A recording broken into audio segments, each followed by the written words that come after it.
Yo, what's up, everybody? What's going on? What's up, our Dominic? 2-hit good. Sacrifice. Oh my God, Silver Storm. Thank you so much for the raid. How you doing tonight? Yes, hello, everyone. Hi, everybody. Happy Friday. Hope you're doing well. I'm here. I'm present and accounted for. I'm tired as hell. Is the thing. Silver raid. We stormed the palace. Perfect timing, by the way. I just got here. We're just getting started. How you doing tonight? Do you need to own this game to play along? Fortunately, no. Fortunately, no. This apparently works kind of the same way as Jackbox. So, hi, tired as hell. I'm Manic. Pleased to meet you. We'll talk about all this in a minute. Yeah. It was a big day for me. Good attack when he's off balance. Yeah, it was a long day. I had to go in the office. It's raining here in LA today.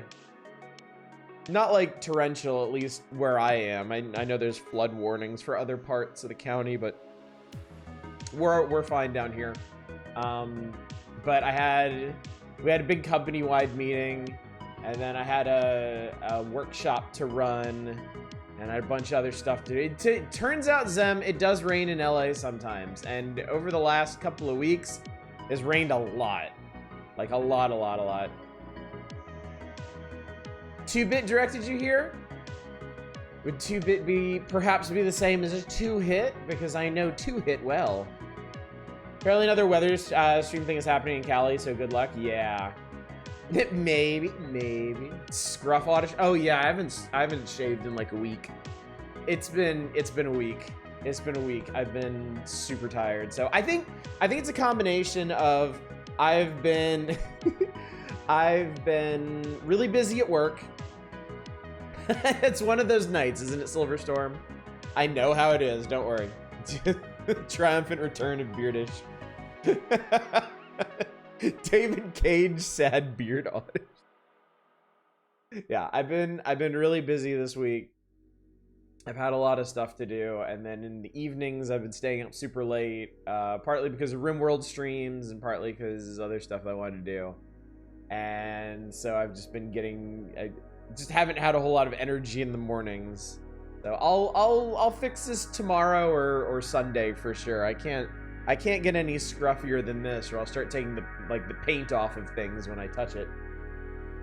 All those damn video games. Video games ruining well, I guess I'm not youth of the world anymore, am I? Well. What's up, Eva? Thank you so much for subscriber 21 months. Wow, I had to go to my great job I love and earn money because I love my family. Wow. My life is so hard, isn't it? Anyway, thanks for subscribing, my undeserving ass. Very much appreciated. Hope you're doing well. Yeah. I did. Okay, speaking of loving my family. When I got home, my wife was just about to take my older daughter to ballet. And usually I don't make it home before they leave. But for once I did. Traffic was actually pretty good despite the rain. I think just nobody around here wanted to go out in it. So my younger daughter was able to stay home with me, and we busted out the One Piece cards, and I made a new deck, and we played cards, and a good time was had. We had a lot of fun. It was really nice. Silver Storm, thank you so much for the follow. Much appreciated. Yeah, despite being in LA. One of the few times... It's kind of interesting with the rise of, and not yet fall, of work from home. Rainy days in Los Angeles have turned from some of the worst traffic days to some of the best because people just don't go out in it because a lot of them just don't have to anymore. It's kind of neat, honestly. As troublesome as the rain can be, it does make some things a little better around here. They got Little Caesar again. Apparently it's most inconsistent crap. This time it was late, not even fully cooked. One pizza was like 45% cooked. Ew, yikes. I wonder if it might be the place that you're ordering from. They might just have some really crappy people on their crew. Last time was good as cheap shit pizza can get. Speaking of fall time, check out all my sweet Silicon Valley stocks. Oh no! Yep. we're having a bank crash all over again. Can't go a decade without these things happening. Never really had good experiences with Little Caesars. We don't get Little Caesars anymore because there isn't one near us now. I have generally had very good experience with Little Caesars, but there's always a chance that it's gonna come up not great. It's gonna make a good pizza, but then I got high. You're in LA, your complaints about the weather amuse me. Come to Canada. I'm actually going to Silverstorm. I'm going to Vancouver next month for the first time. Because my wife really wants to see it, and my kids really want to see snow. Because it's kind of an alien concept to them growing up here in Los Angeles. So that'll be pretty fun. Also, I guess I have to start telling you all about that since it's going to be less than a month from now. But yeah, there's going to be like 4 nights in April where there's not going to be any streams. I know that's going to be super weird. But yeah, I'm actually going to be taking a little vacation from streaming. We're taking a vacation that isn't our annual trip to Japan, so. Vancouver barely counts as cold. Do I need to march out in the tundra in my boxers or something for this? How dare you? Why'd you replace my your? Stupid autocorrect. Yes. I was learning about financial institutions and markets when the last bank crash happened. Amazing timing. Way to learn by example. Yes. Yes. Everyone's like, yes. All right. I'll be sure to get myself submerged in an icy river or something. Don't worry. We'll work something out, chat. We'll all come back happy and perhaps frozen from that. So. Expect you to be in shorts and a hoodie all through your time in Canada. I'm not quite that much of a dad. I do get cold. I didn't inherit that from my father. My father, until he was like in his 60s, would go around in like, yeah, shorts and a t-shirt year round. But I'm unfortunately much more sensitive to temperature. Probably just from living in Los Angeles. Socks with sandals, you coward. If I had a foot cam, there would be a Dragon Coin redemption for that. Didn't realize New Jersey gets no winter weather, barely, so this has been pretty nice. Never! Now that's how you drive viewership right there. Someday I'm going to resort to the foot cam. And then we'll get the real weirdos in here.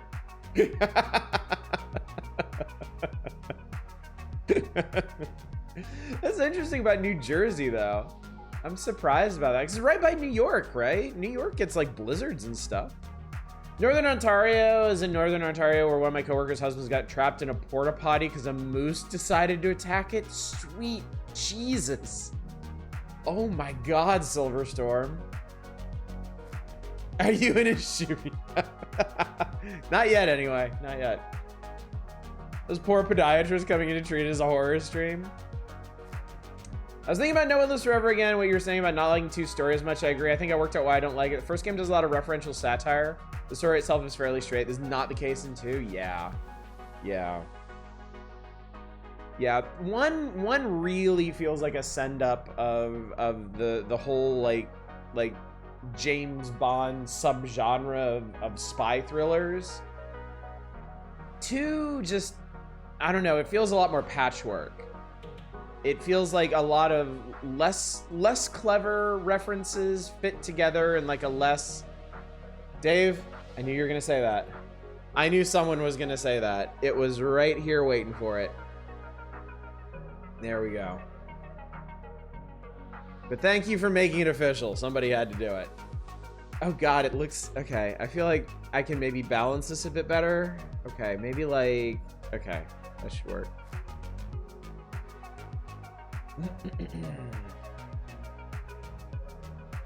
This moose as big as the Elden Ring boss. King Bachelor Beard, the Burger King is here. Long live the king. Yeah, probably not that long.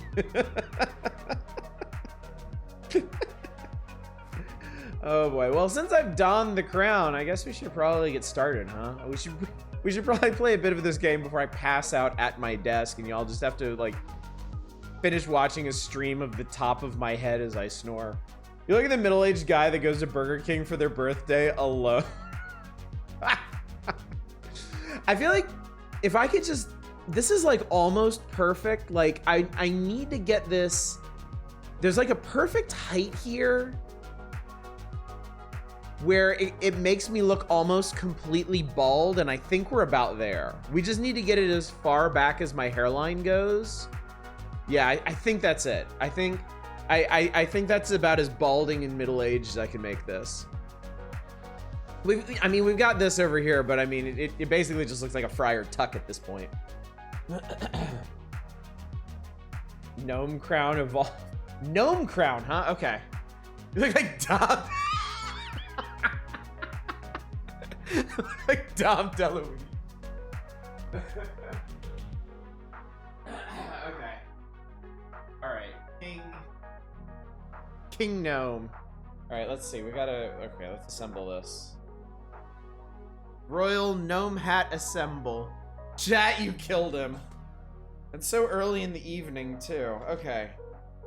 Yes. Yes. Okay, there we go. And there we go. All right. Perfect. Excellent. What's up, Arcane? Good to see you. Let's just angle this up a bit so you can see it in all its glory. Yes. Royal Gnome Hat. Hello. Hello. My one regret is internet being funky as shit. The stream buffers. I don't know if I can do much on the site. We'll see. We'll see how it works. I don't know how fast paced it's going. I got a level with each chat. I don't know anything about how this game works. I made noises about previewing this a bit and figuring out how everything worked ahead of time. I didn't do any of that crap. I didn't do any of that. So those of you that are actually familiar with this game are gonna have to kind of help me figure it out. I mean, it can't be that complicated. It's designed for streamers after all. So, I mean, look at us. But yeah, I might be depending on y'all to help me get this running and stuff, so. But yeah, plan for tonight is we're gonna play King of the Castle.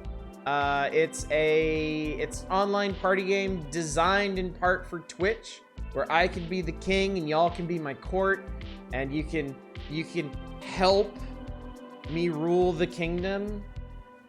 I'm pretty sure things are just gonna go horribly, horribly wrong, and everybody's gonna really enjoy that. Those of us that are familiar with you already know that no work was put into this production. I'm not fooling anybody. I'm absolutely not fooling anybody. So why don't we go ahead and get started? No time like the present. And I don't really have any reminders for y'all. Power hours tomorrow night. Back to RimWorld on Monday. Oh, next Friday. I guess I should mention this now. Next Friday, there is a chance that I might not make it out to the stream, because we're going to a theme park. We're going to Universal. I don't know how late we're gonna be. I will probably be here to stream, but just in case, I'm thinking we'll do a Weird Old Wheel next Friday, because that is a wheel, but not one that y'all need to do anything for. What the hell? I swear to God, I'm not drunk tonight, chat. Y'all don't need to nominate anything. There's no dragon coins involved. I just need to set it up beforehand, and I can do that. I can handle that. But yes, we're going to Super Nintendo Land. We already have the wristbands, and you know, I got my Luigi hat from Japanese Super Nintendo Land, so we're gonna experience the American one as well. He's lying. He's drunk. No. I swear to God, I'm not drunk, is what all sober people say, right? That's what every sober person says. Anyway, let's get going on this. Also, hi, Lodra. I'm glad you're here. I'm glad you made it. All right, I have to pause my chill pulse music, even though I was enjoying the hell out of it. Let's do this thing. Let's be kings of things. Stuff. Another theme party to get thrown out of for arguing over authenticity. Normally what I say for the inexplicably clumsy things I do. Got the Hawk Luchador Pokemon Hawlucha and named it Sentai. That's cute. No, wait, I want to look at the mouse for a bit. Oh, sorry. Sorry, I pushed the button and now things are happening.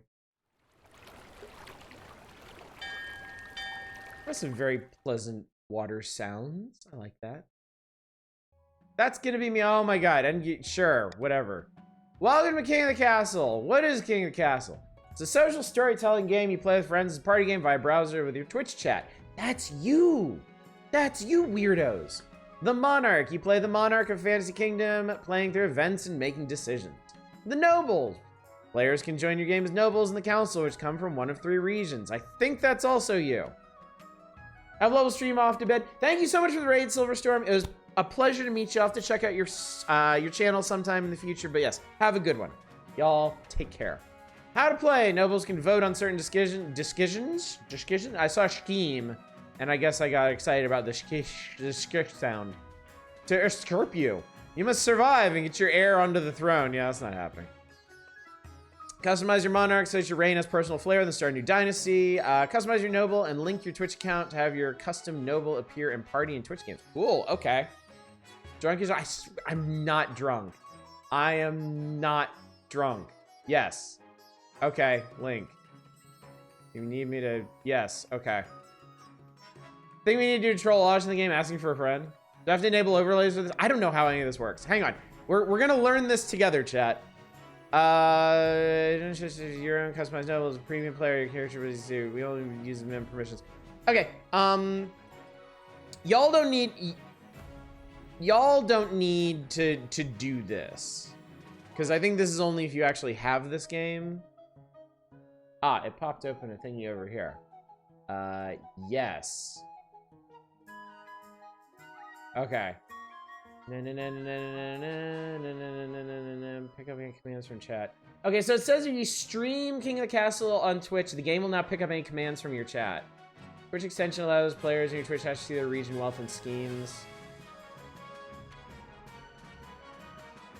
Should I get this?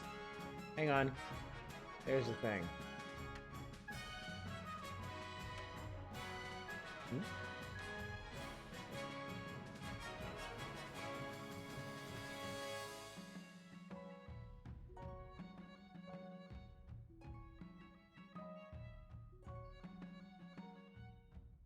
Okay, interesting. I did a thing. I don't actually know what's going on over here. Oh, I see a little thingy do on the side of my screen. That's cool. Remember, he's not drunk. Good thing you researched this ahead of time. I know, right? Isn't that great? Okay, cool. I did a thing. Okay. Go back. Okay. Alright, I'm connected as thing. Alright, cool. Let's do a thing over here. Imbibe? I'm telling y'all, I got water. I didn't, like, fill this up with vodka or anything. We're out of vodka. I drank it all. Not tonight. Just, Jesus Christ, chat. Why do you make things so difficult? You had to settle for Everclear. Customizations? You need to make customize your monarch and noble characters. Certain customizations only available to players who bought the game. Well, I bought the game. Screen shows your custom monarch character. This will represent you in controlling player streaming the games you run. I don't care about that. All right. Me. This is me. Where is this? Oh, these are the noble. Okay, this is the norm. This is okay. Okay. Okay. I can do this. Randomize. Mash randomize over and over and over again. I don't even know where to start. Okay, this seems like a good place to start. You got some neat outfits here. I think I like... What do I like? What do I like? I think this is pretty cool. Yeah, that's pretty... I feel like, though... Yeah, I might need to go with something really particularly gold. That, or that... Nah, that's not... This isn't poofy enough. I need something poofier. Alright, hang on. Eyes. I need something... Yeah, there we go. Yeah, there we go. Something that just shows the agony in my soul. Just how tired I am. What? Yeah, there we go. Eyebrows. There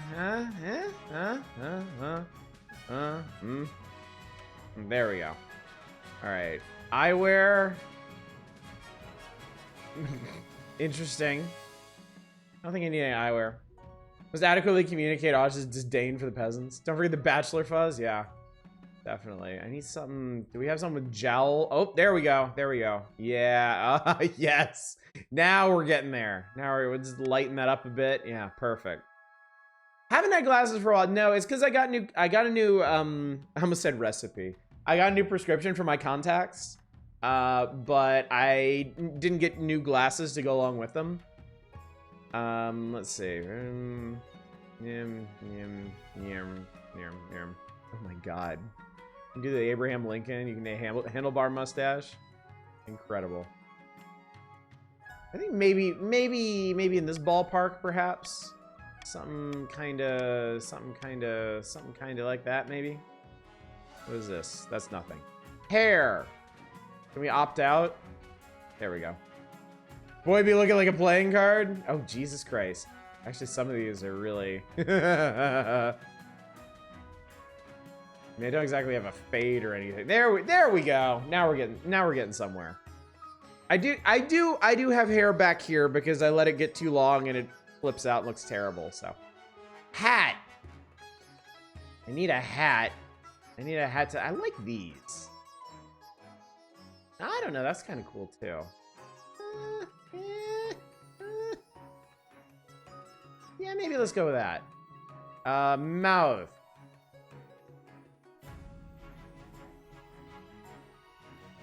We need something that's going to accurate. Yeah, all right, misery. Perfect. Scars and freckles. No, thank you. Red would match your actual gnome crown. And then we did this. Okay, I think we got it. All right. This is us. This is great. All right. New dynasty. Monarch name. Audish. This will be gold platia. This is way too austere to be Audish. I don't think you can make them any less austere. I think they're kind of gonna look like a playing card on some level. Because I you vex me so, stop hurting, damn it. King Audish of the Gold Platia Dynasty. Let's begin. Stream on Twitch and your viewers can join your game simply by typing in a chat. Players who have bought the game will appear in the story more often. All right, we're doing this. We're gonna play on Twitch. A Twitch extension shows players a region. Yeah, I did it. I did the thing, didn't I? I think I did the thing. Choose 3 regions. Okay, interesting.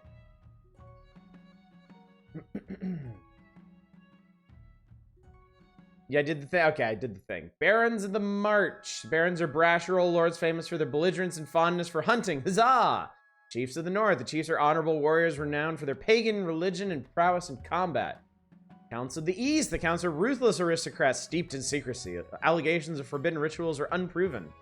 Grandees of the South. The grandees are impassioned duelists known for their strict adherence to honor, etiquette, and the 9th god.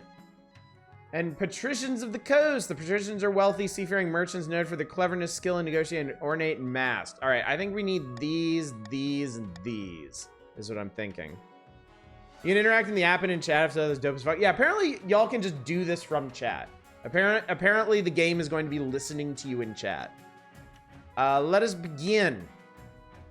Your nobles may now join via Twitch chat with the exclamation join followed by pronoun. Players can join mid-game and their wealth and region are saved and continue. Hey, there's Dave. Hey, nice. Okay. Join the game. Get the hell in here. Oh, this is cool. Oh, this is really cool. This is really, really cool.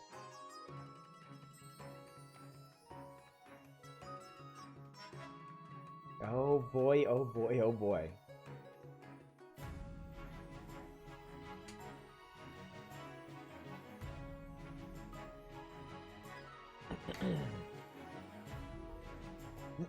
You have $1,000? That's awesome. I think the pronoun option is cool as hell. It definitely is. It absolutely definitely is. I hope that this is the standard for things going forward.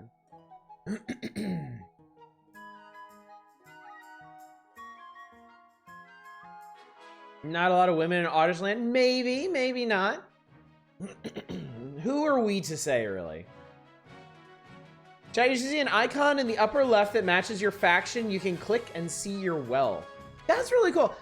Like, it's neat that you actually get like saved stats between games.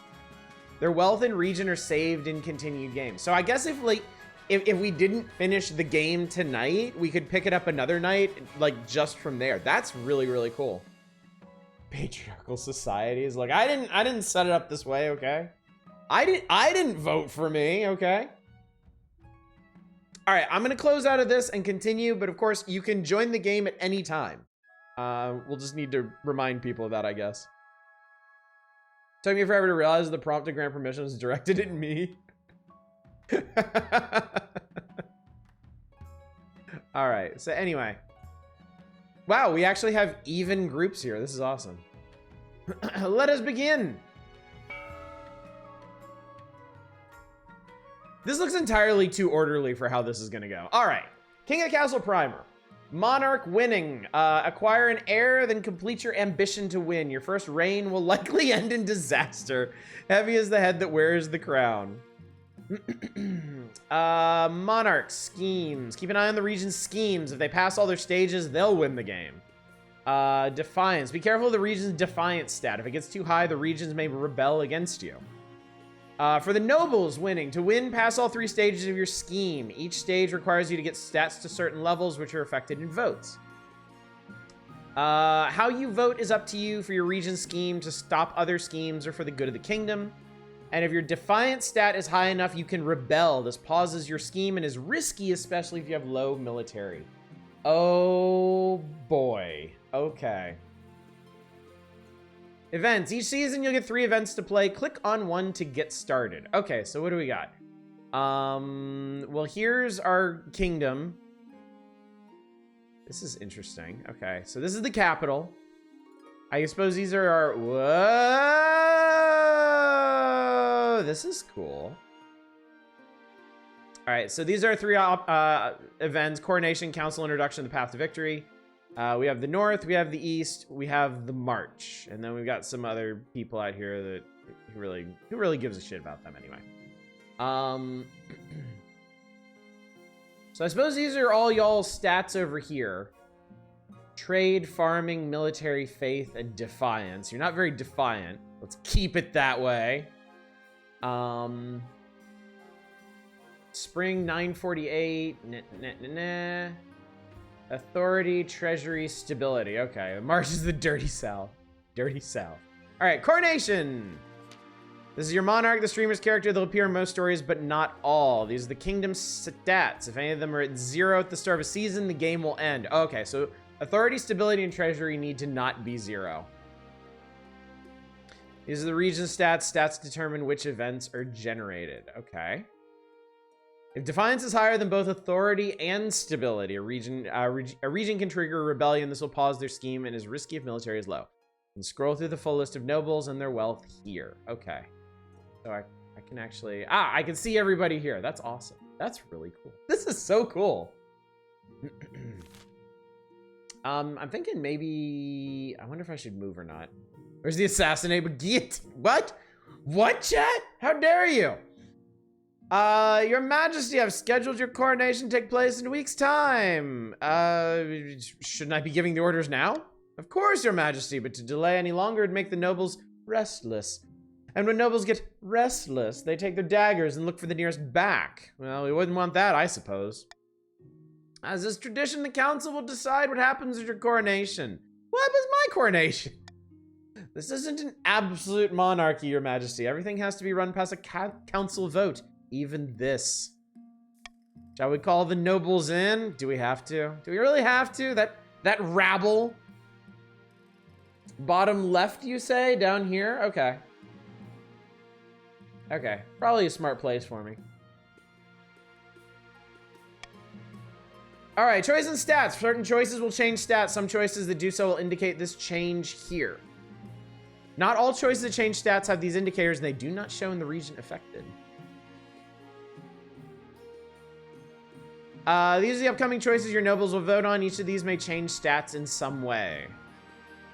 The monarch can change how a vote is run with a law. You may use one law per vote. Try using your veto on one option you dislike.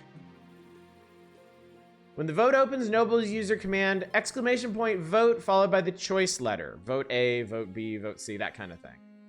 The monarch may close the vote at any time after all nobles have voted or the timer hits 0. So, okay. We actually have to hear what y'all want. All right, set laws for voting. What kind of coronation should be held for the new king? Host a lavish parade with jugglers and fountains of wine. Lose some treasury, gain stability. Invite foreign dignitaries and show off wealth. Lose a lot of treasury, get trade, and some wealth. Throw the king into the river.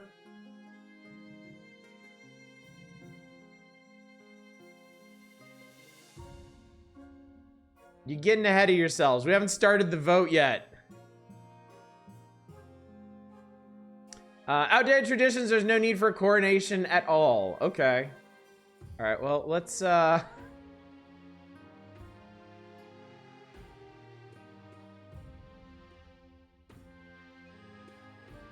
right, let's see here. Well, I'm going to veto one of these.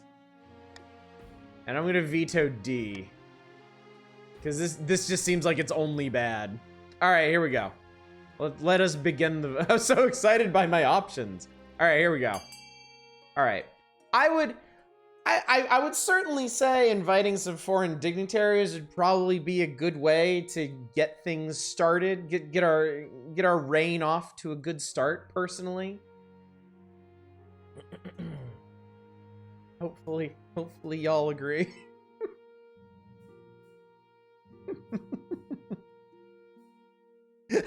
Are you kidding? Get in the river. This is actually quite interesting that there seem to be voting blocks along the lines of the regions. All right, anyway. Voting is tied at 6. Also, the vote is really short. The vote's like 30 seconds. Let me see if I can change that.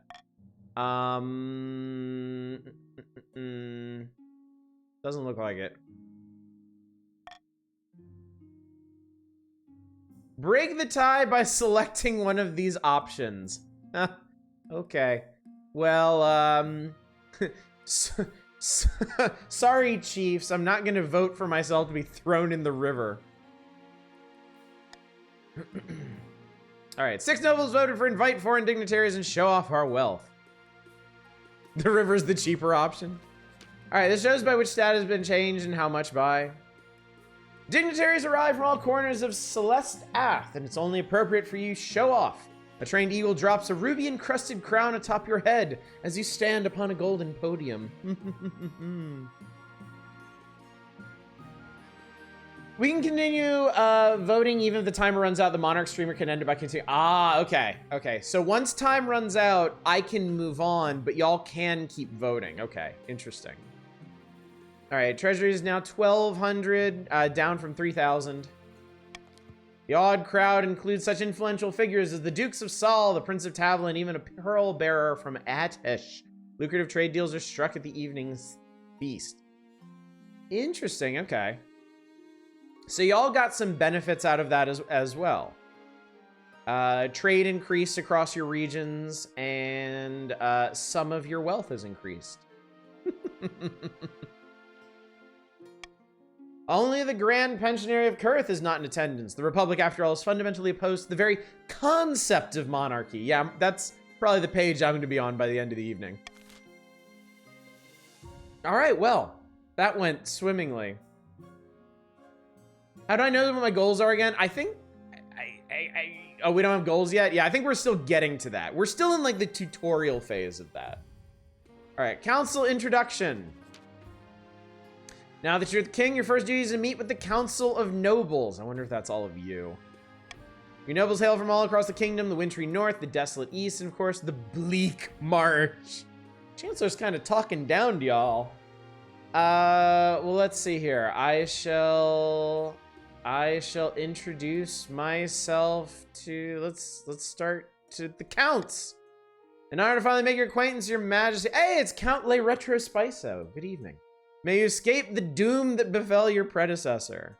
I'll introduce myself to the barons of the marsh.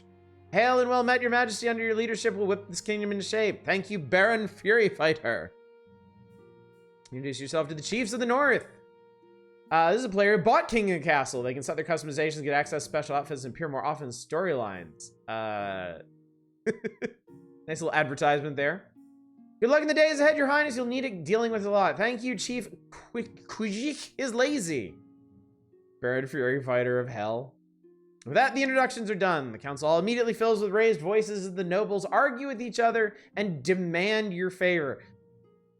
Seems a little out of character for y'all to be demanding my favor and not my head on a platter, but, you know, I suppose we'll get to that later. You sigh and sit back. Is this what the council is like? No wonder your father told you to avoid the throne at all costs. All right, the path to victory. Heir and ambition. The monarch must acquire an heir and complete their ambition to win the game. A spouse is useful, but not necessary. Complete your ambition before a scheme or rebellion usurps you, or before you lose all authority, treasury, or stability. Your Majesty, the first few years of your reign are the most difficult. Oh, my spy master's pretty cool. You're new and unproven. The nobles of the council will scheme against you, hoping to kick you off the throne and put their own puppet claimant in your place. Those fools couldn't scheme their way out of a paper bag. Better kings than you have been toppled by their treacherous nobles, Your Majesty. Oh, I'm not disagreeing with that, certainly. To defeat their schemes, you must secure an heir and prove that you're worthy of the crown by completing ambition. Sir. My question is this. When you die, how do you hope the kingdom will remember you? Okay, so this is where I choose my goal. As a conqueror, military, as peacekeeper, stability. As the greatest king who ever lived, authority. As the father of the nation, farming. As the architect of a new golden age, trade. As a saint, faith. Well, they name dropped our branding here, so I'm going for trade. A lofty goal indeed. I suggest over the next few years you focus on improving the kingdom's overall trade as much as possible. Once you have an heir, I will return to discuss how your ambition is progressing. Good luck, Your Majesty. Put a hat on those hats. I'm not overdoing the hats tonight. I'm cutting off the hats here. Now, as you played all events, advance the game by clicking End Season. Okay. That button's up here. Each region will now vote for one of 3 randomly selected schemes. Oh, hello. Yeah, my poor neck. I could use a bit of a break tonight, I think. Future historians will know this is the gold-plated age. Schemes are made up of 3 stages with specific stat requirements. Passing all 3 scheme stages places the region's claimant on the throne, winning the game. All right, the Barons. Ruperta, when have the Barons of the March backed down from a fight? Never! I know you'll do whatever it takes to put me, your rightful queen, on the throne. I demand 4 free hats for that advice. I'll take it under consideration. All right, Barons, please vote. What scheme should the Barons pursue to overthrow the new king and place their preferred claimant, Ruperta, upon the throne? Subterfuge, lower stability. Intimidation, raise others' defiance. Or gunpowder? I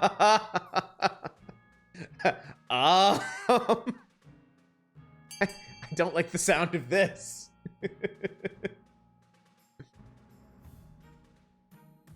Now, this is only for the Barons. If you're not part of the Barons faction, and I think we've got 5 out of 6 voters, so I think we could probably move on with this.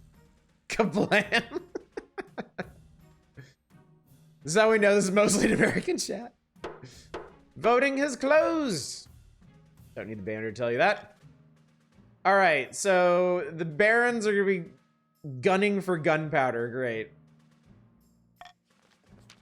The Republic of Kurth is the substance called gunpowder. With enough of that, the Barons could take over the kingdom. Hey guys, I guess I'm a Baron. What's up, Tradon? Of course, a sensible king would never allow one region to hoard such a thing. To do so secretly, the Barons must ensure their trading partners don't fear the king's wrath. To advance their scheme, the Barons must lower authority to 4 or less in 2 seasons. Interesting. All right, chiefs, what's your scheme? Chiefs of the North, we all know I should be on the throne, not this imposter King Audish. How do we make this happen? All right, it's voting time. Open to Chiefs of the North only. Do Do you go for Doppelganger, lowest defiance, Ragnarok, raise own military, or Hornblower, lower all faith?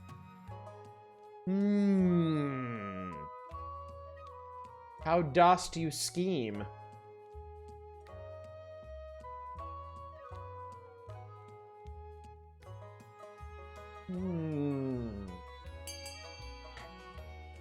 Well, that seemed almost unanimous.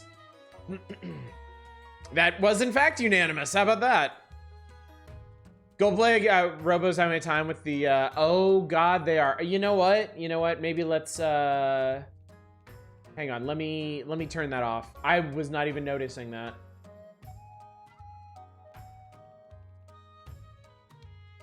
Wait, where is that one? There it is. I'll toggle that off. I'll also toggle off the timer, too. The bot should settle down now. Bot wants to play so badly.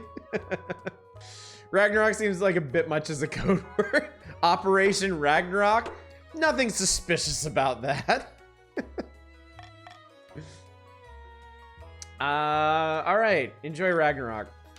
The Chiefs plan to make an alliance with the Ice Giants to take over the kingdom. First, they must not be weak, or the Giants won't take their proposal seriously. To advance their scheme, the Chiefs must raise their military to 5 or more in 3 seasons. Wait, your military is already 5 or more. Fuck. wait a minute.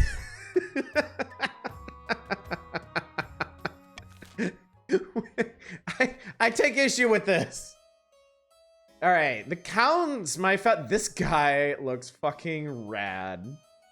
My fellow counts, in ancient times, the East was its own proud kingdom. We can bring back those days of glory, but not while the false King Audish wears the crown.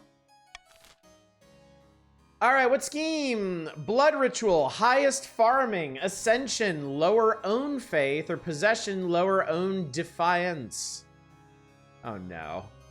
Who looks rad, Audish? Did you dare not say me? Trade on of the rad. All right. Yep, no hesitation. No hesitation. The schemers shall scheme. Always with the blood rituals, these people. My God. All right. Blood for the bloodish. All right, blood ritual it shall be. The Count's plan to summon an ancient famine demon that will devastate all other regions, paving a clear path for the throne. First, they must ensure the East can withstand a famine. That's kind of messed up, y'all. To advance their scheme, the Count must be the region. The Council must be the region with the highest farming in 4 seasons. Ah, okay. Interesting. So the Chiefs only needed to be over 5. That was set. The Counts actually have to maintain their lead over 4 seasons. Interesting, interesting, interesting. Here you can review the region's schemes and their claimants. When you have an heir, they will appear on the right of this page. If your reign ends abruptly, the nobles will vote for the next monarch. Oh, really? That's cool. This vote is between 2 regions with the highest combined stats and your heir if you have one. Okay. All right, these upstarts are saying they have a right to your throne. No doubt the nobles are always scheming to crown the region's preferred claim. Yeah, no kidding. Militaries march on their stomachs, don't forget it. Don't look at me, I want everyone to become edgy atheists. You gotta go bang, Audish. All right. So, turns out the barons are the only ones that are a direct threat to the kingdom at the moment. All right, new events. Interesting. Contentious sale, the honor guard, and an invitation. Well, I'm just going to take them left to right, I believe. A contentious sale. Your Majesty, this is an outrage. Baron Manic Ascendant is trying to steal my bear from under my nose. Oh, worst elephant. Let's do something about this, shall we? Did you say bear? Manic Ascendant, what do you have to say? It's not his bear. I was about to buy this beast for an adventure in the Tatterlands when Chief the Worst Elephant turned up, shouting and raving about Skurinorn. And who is Skurinorn? The northern goddess of medicine and knowledge. The bear wears her mark upon her brow, clear as day. Tell me more about this bear. She's a magnificent specimen. She'd be a great addition to my menagerie. I suppose this is a matter for the council. Mark my words, if this bear is not brought to the north where she belongs, there'll be trouble. So we're voting on a bear. What should be done with the potentially sacred bear? All right. If it's sacred, chief of the worst elephant should have the bear. Those will change defiance. That would lower faith. Finders, keepers, bear, and manic ascendant can have the bear. Courage of bidding war between two nobles. Interesting. Bears for the barons.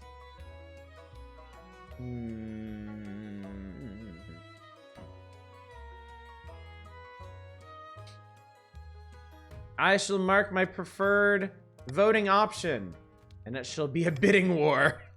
All right, chat, you ready? This one's open to everybody as far as I know. Prepare to log your votes. You only get 30 seconds for this, so y'all be prepared. Interesting that indulging the beliefs lowers faith. It is, isn't it? All right, here we go. Voting is on. What shall be done? Off with his head!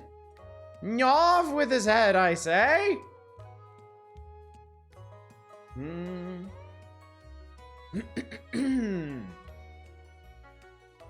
10 seconds remaining.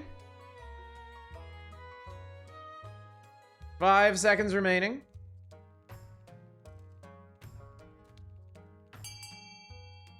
All right, it appears we have a clear decision. Finders, keepers, Baron Mannequin Ascendant can have the bear. Voting has in fact closed. 10 nobles voted for this option. GG Manic. The barons excitedly purchased the bear for an extortionate amount from the Tatterlands adventurer who can't believe her luck. All right, Defiance is now loyal. Okay. And Baron Manic Ascendant's wealth has decreased. I hope you enjoy that bear. Oh, wow, this has drops. That's interesting. Remember, guys, Manic died for our sins. Interesting result. Okay. Naturally, the chiefs aren't happy to have lost their sacred symbol, but there's little they can do. Ah, the defiance of the north has risen. You have your wife, who I have mine. The bear turns out to be a fearsome creature with bright white fur and intent green eyes, and she's vast. Even on all fours, she stands taller than a wagon. He's transported the march, sedated by special herbs. Baron Manic Ascendant anticipates sellout attendance at his zoo. Well, alrighty then. Let's go ahead and do an invitation in the east. Without a word, arcane tradition hands you a blood-red envelope. It is sealed with white wax in the shape of a skull. Is it named Thirst, perhaps? Manic likes them vast. Yeah, I don't actually know what this is. Obviously a rank or station of some sort, but I've never actually heard this one. Inside is a beautifully written invitation to an event called the Crimson Vigil, due to take place on an autumn night later in the year. What is this all about? Ah, the Italian version of Count. I can say no more. You must choose whether to accept our invitation or decline it. Well, I suppose I shall attend the event, whatever it is. I will see you at the next vigil, your majesty.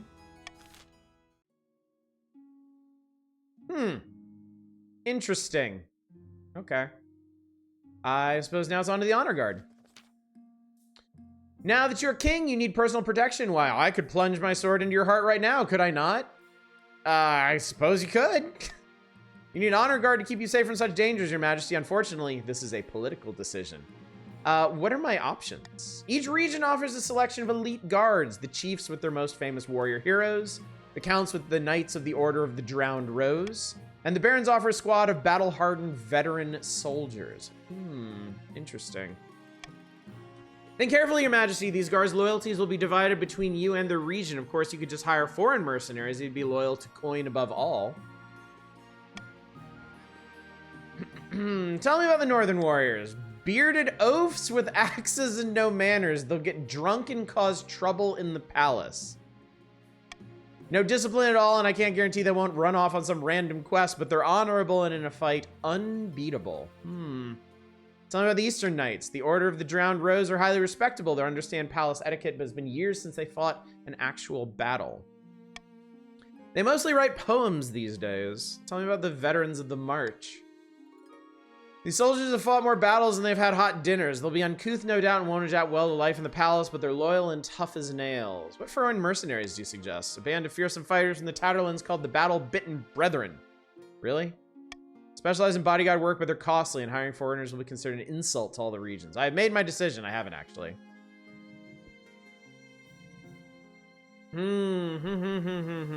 Okay. I await your verdict with bated breath, your majesty. All right. Oh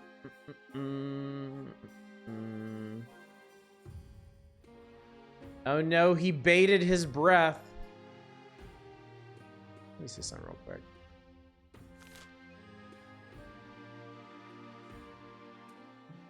You'll probably vote your way in some important ways. You choose the North. Imagine balancing defines something you want.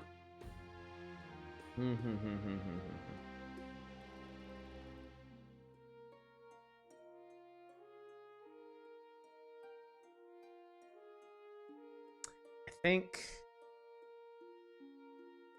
I will take the Northern Warriors. There we go. Interesting.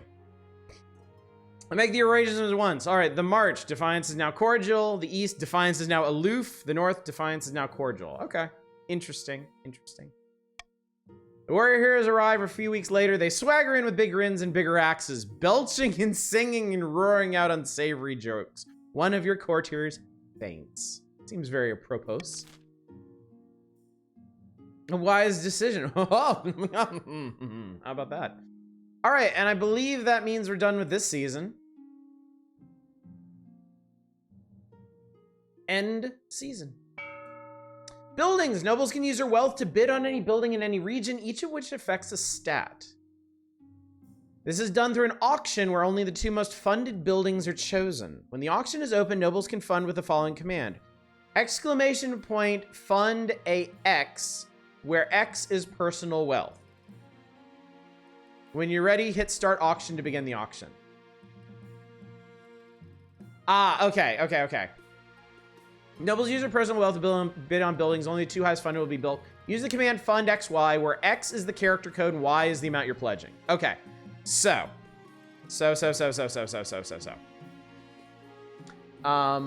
When we start the auction, like if you're a baron and you want the stadium, you would do exclamation point fund A and then the amount. And with chief, like for the chiefs, if you want the prison, it would be exclamation point D and then the amount you want. Okay? All right. I think we're clear. We're good. Oh, you can vote for any option. Okay, wait, I haven't started the voting yet. I know you're itching to go, but so yeah, that's so people in any region can vote for anything, and the person who gets it can be from any region, right? So one of the counts could own like the stadium of the barons, right? We could vote for more prisons in the north. Yeah, it seems like it. So there's an option that'll help your goals or hurt someone else's. That would be a good choice. Yeah. So you're not just voting on your... So I misspoke. I apologize. Don't mean to confuse anybody. You're not just voting for the stuff in your own region. You're voting for any of these. And of these 6 options, only the 2 highest funded will be built. So if one of these is important to your region's schemes, you should definitely vote for that. If one of them will ruin another region's schemes, you should definitely vote for that. Other nobles funding A would hurt barons, for example. Okay, with that explanation, I am going to start the auction in 3, 2, 1, go. All right, 60 seconds. You get 60 seconds for this.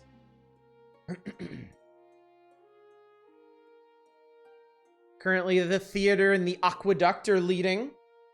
Oh, scratch that. It is now theater and fortress. Another 40 seconds to offer up your bids.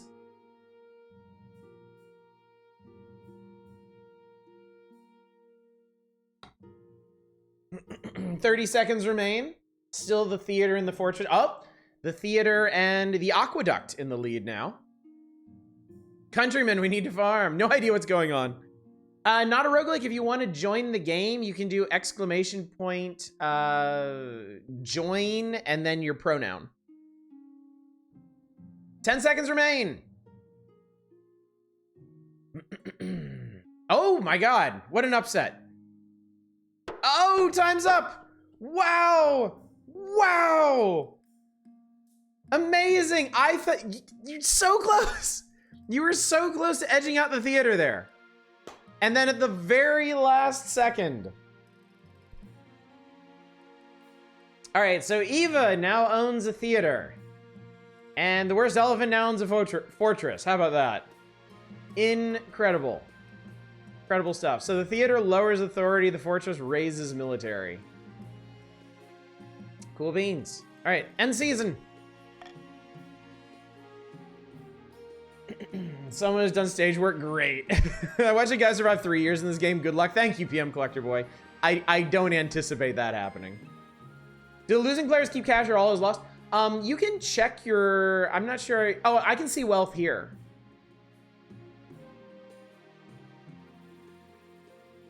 It looks like the people who bid on the 2 winning buildings, their funds were taken. Because the Barons very clearly funded that theater.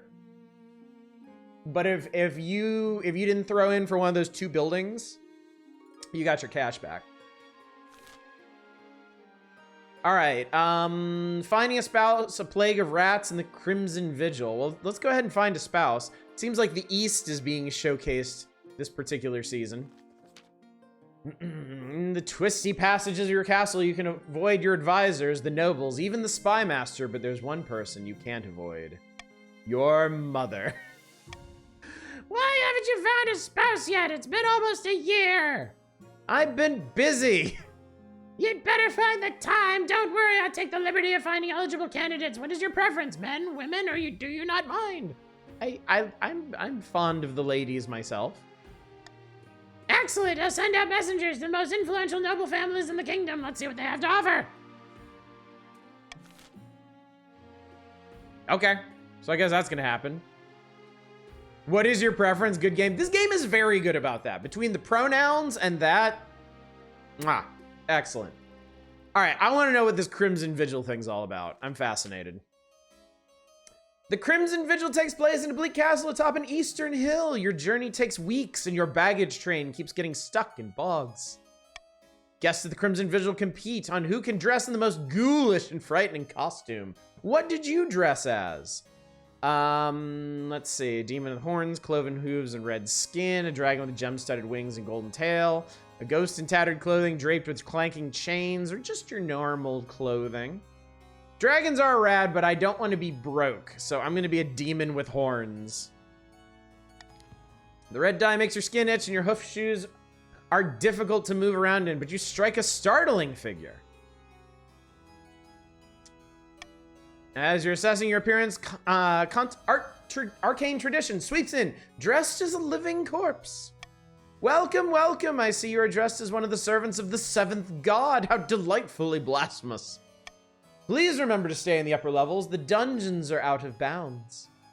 In the ballroom, you find the counts gathered, all dressed up as frightful monsters, wolfmen, pumpkin heads, witches. A waiter glides past, holding a tray of sandwiches. A pianist plays a mournful tune.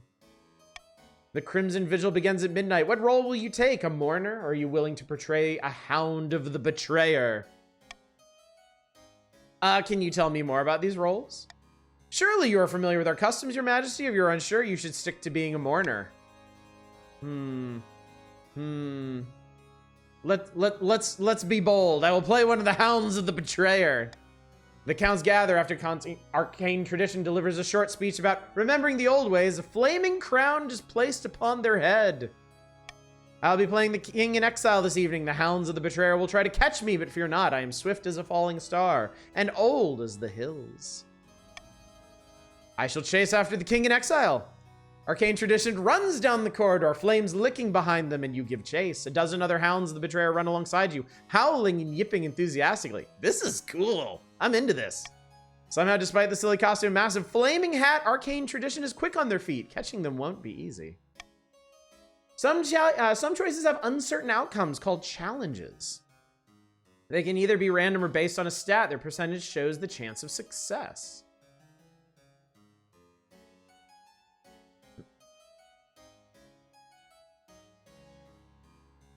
So I can head back to the mourners without catching your prey and lower defiance. I can chase after them, 50-50 shot, or slip back to your chambers, abandoning the game and well, I'm certainly not doing that. I give chase! As you I failed. As you plunge deeper and deeper into the castle, you hear ominous chanting close by. Too late, you remember arcane tradition's warning that the dungeons are forbidden. Well, we don't need more defiance from you people, so I turn back to the upper levels. Must have taken a wrong turn in your frenzied pursuit. You head back to the mourners empty-handed. To your surprise, the counts are ecstatic that the king in exile evaded you. They declare it a good omen and smash a bottle of red wine in celebration. Arcane tradition does not reappear. After that, the music is more cheerful. The counts dance and chat long into the night. At dawn, you board your carriage and begin the long journey back to the capital. Well, all right then. Cost me a bit of coin, but I've lowered defiance in the east. Sounds like a win to me. You miss 100% of the shots you don't take, and also 100% of the shots you do take. Plague of Rats! Count 2 hit good strides in the council chambers, distraught, waving a dead rat by its tail. The fields and barns of the east are overrun by vermin, and we've no more poison for these horrible things. We can't cope anymore.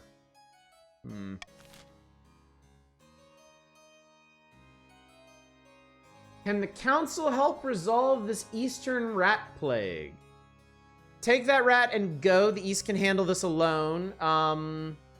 60% something on farming. Deliver a supply of rat poison. 40% something on stability. Send them a shipment of cats. Lower the treasury. Or hire some adventurers to clear out the rodents. Well, excuse me. We're vetoing this one because I don't want to be bankrupt. All right, chat. Choose wisely. The counts are very focused on farming for their schemes. So this could be a very important decision for all of you. All right, everybody ready to vote? We're starting in 3, 2, 1. We begin. Cats, cats, cats, cats, cats. Cats, cats, cats, cats, cats, cats, cats, cats, cats. Cats, cats, cats, cats, cats, cats, cats, cats. Well, of course the counts want all of our money. Naturally. Vote C for cats. C for cats. All right, well, that's pretty much a blowout there.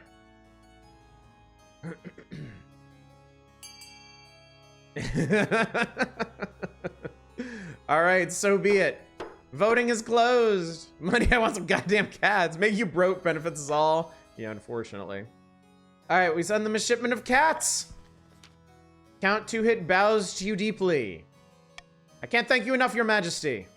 You send a caravan of cats over to the east. By the time they reach their destination, they're both hungry and very angry. The perfect rat-catching mindset.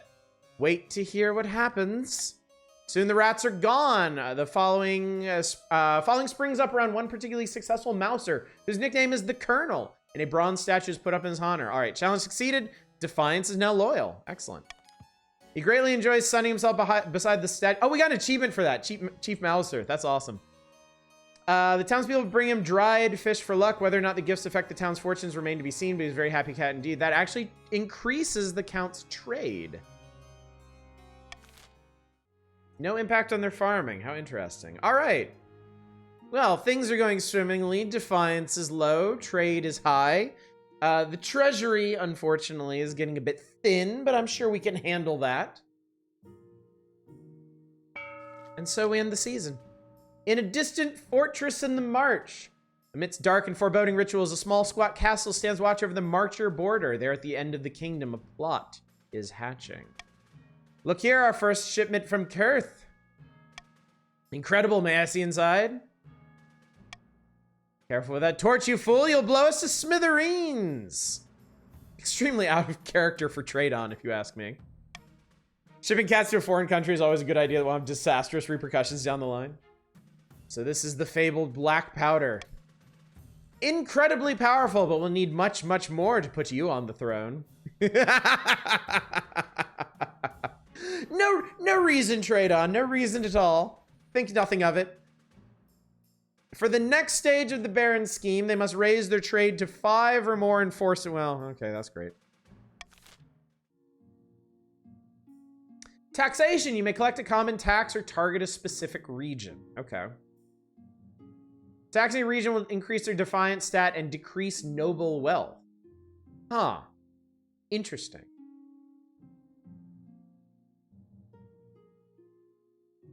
The barons enter a partnership with a local mercenary guild, making 500 wealth. The other nobles gain 200 wealth. So taxation effects. Defiance up. Treasury up 400. Wealth down that, huh?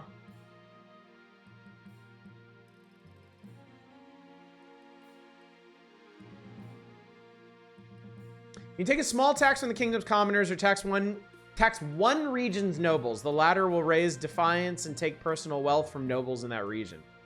Okay. So it doesn't impact that. Take personal wealth from the nobles of that region. Okay.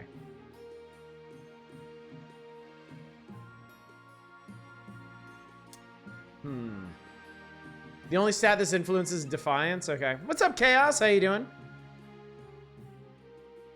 Well, let's see over here what's going on.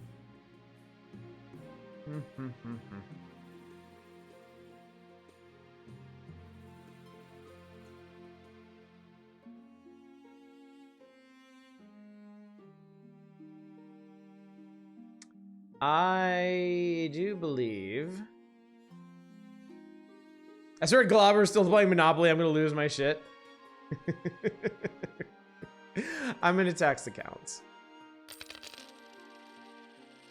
All right. Season ended.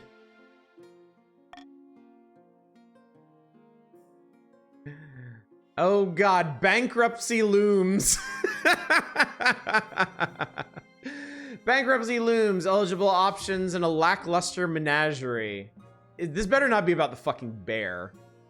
God almighty. Okay. Bankruptcy looms. What?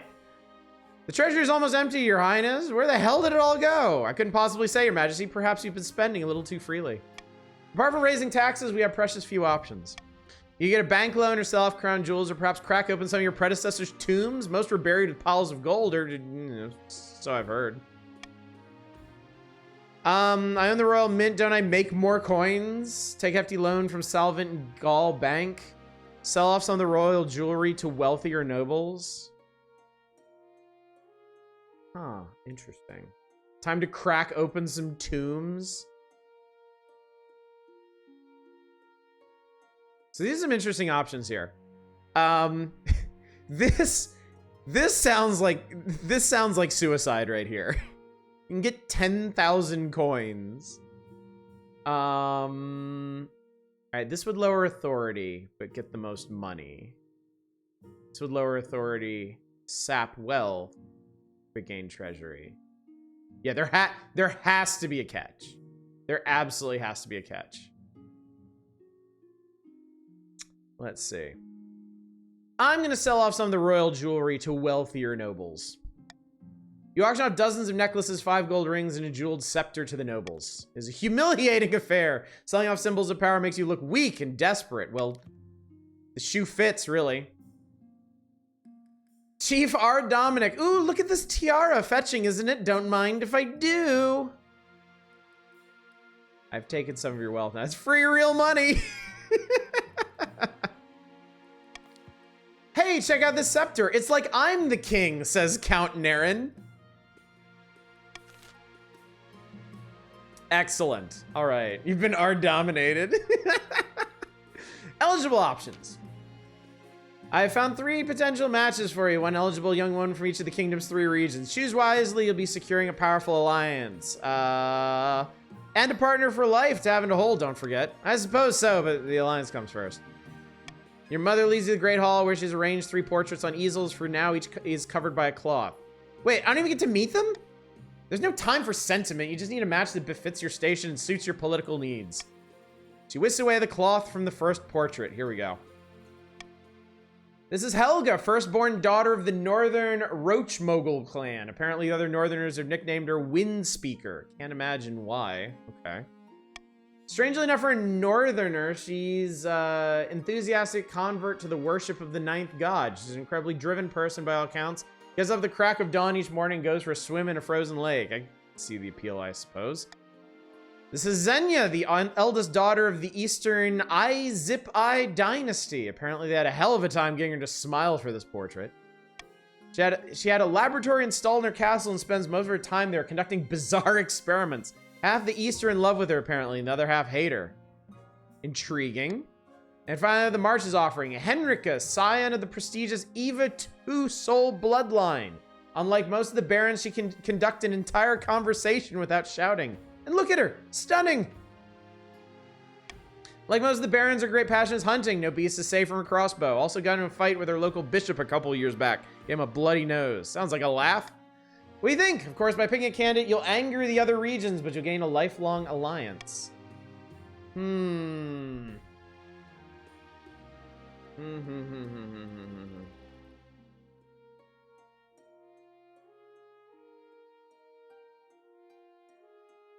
Xenia, obviously. Henrika is a girl boss.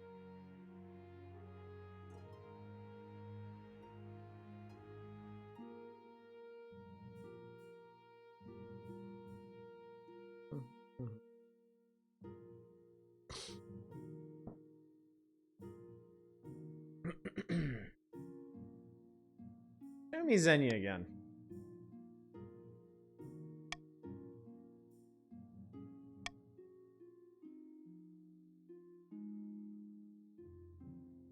I believe I made my decision. All right, Counts. I know I just taxed you, so I'm throwing you a bone here.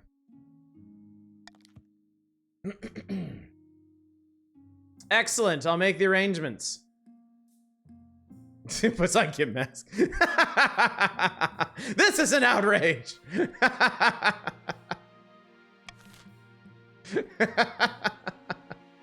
All right, and that appears to be... Oh, nope. A lackluster menagerie.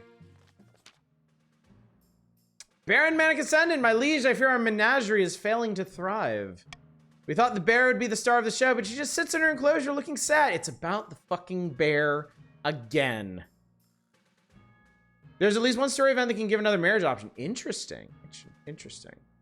You're barred from life from my theater, which would be a threat if you could read. Of course she's sad. She's meant to roam the frozen tundra, not hang around your scrubby woods, says Chief the Worst Elephant. Actually, I wonder if she'd like some company. Perhaps the Tatterlands would yield another bear of her type. My God. All right. Hand over the bear to the chiefs instead. So this is between the barons and the chiefs, my two most defiant factions. Find the bear a companion. Bring the bear to live in the royal palace. Or the barons should put on a grand feast for the bear. Huh. All right, well. You can't have my treasury. So you can hand the bear over to the chiefs, you can bring them to the palace, or you can put on a grand feast for them. All right. Wow, what a dick. I know the best choice for us, bringing the bear to live in the palace, is so intriguing. What does the last option do? All right. So the first option will change Defiance. Bring the bear to the palace will raise Defiance. And the barons should put on a grand feast for the bear. 45% chance of farming something. Not sure what that's all about. So, anyway, beginning the vote in 3, 2, 1. Get it on!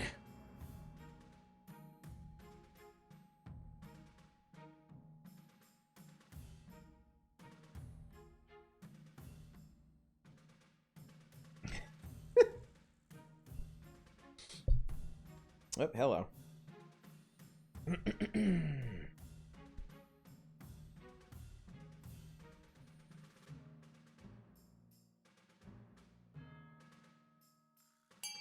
All right, the Chiefs' vote is not surprising. The counts.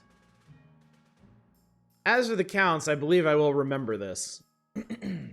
What a shock! The Chiefs want the bear. Looks like we get a bear in the palace now.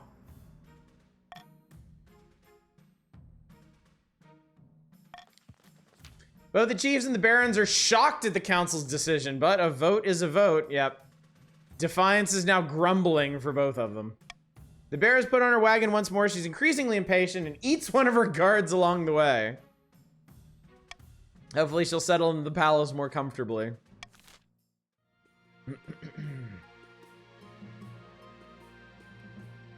All right, it looks like that's the season. Well, we just want you to have a glorious new companion to go with your wife and have inevitable children. Inevitable, you say? Let's see about that. His wife and edible children. Is there any way to increase the font size in the game or shrink the game window? It's a bit too small to properly read the effects of each voting option. No. The options for this game are extremely limited, unfortunately.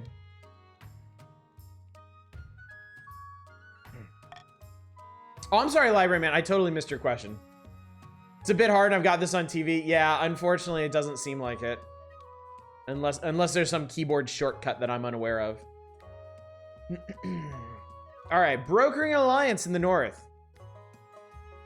Far to the north, where snow blankets the landscape and wolves howl in the night, the chiefs plot to bring about the end of the world. Ragnarok. Praise Morgana, says Chief Relodril High. Initial talks with the ice giants are going so well that they've gifted us a new patch of fertile land in the northern valleys. Farming is now sufficient. The gods are good. With luck, this will be the foundation of an alliance strong enough to rock the world, says Chief Satellite Sun.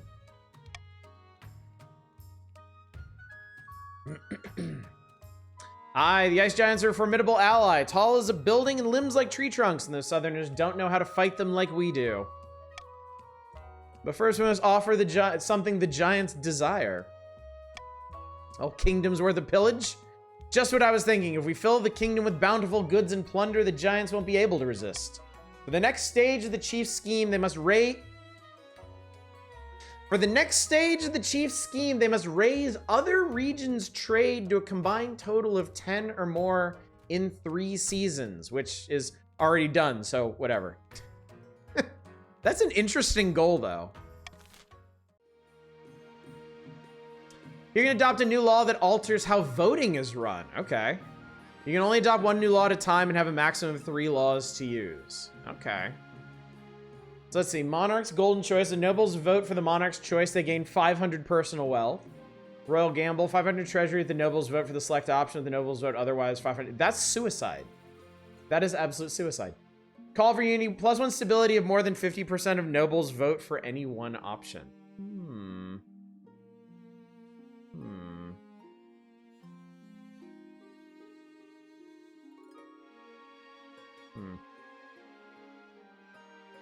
I'm gonna adopt golden choice.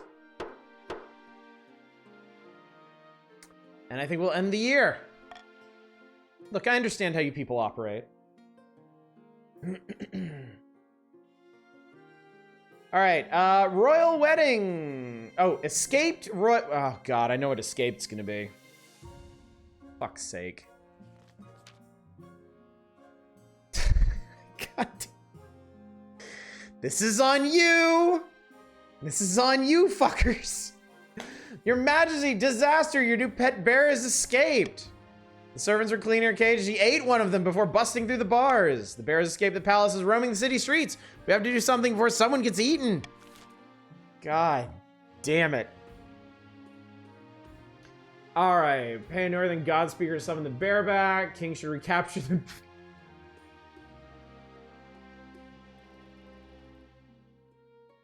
All of these options are terrible. Every single one of these is fucking terrible.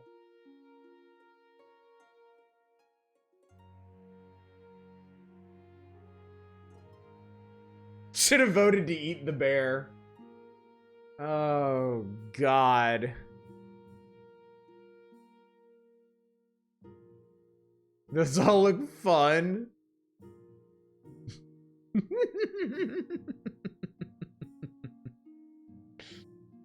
Oh God. All right. All right. All right. All right. All right. All right. All right. All right.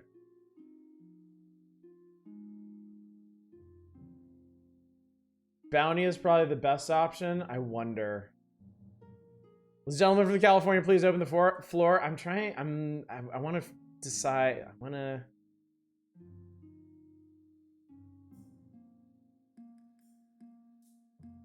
All right. I'm gonna. Sorry, Audish, I cannot read with that. I'm sorry. There's nothing I can do about that. Like, you will be able, I will say, Trade On, you'll be able to read the effects more clearly once voting starts, but voting only lasts for 30 seconds. Oh my God. You read off the effects for us. Okay. Pay a Northern God Speaker, summon the bear back. Cost 1,300 treasury, stability up, faith down. King should recapture the bear alone is a 30% chance, which is probably really bad. Put out a bounty on the bear as a 60% military chance, and let the bear roam free is lower stability. Effects are unreadable, I just vote for whatever amuses me. Alright. Oh God. Alright, I'm gonna test out Golden Choice.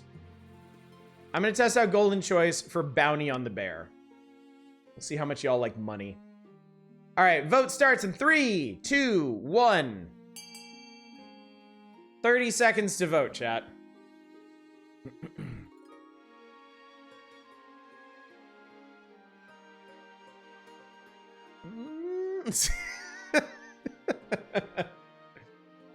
A drains the coffers? Yeah, well, I don't think there's much risk of that now. Oh, God.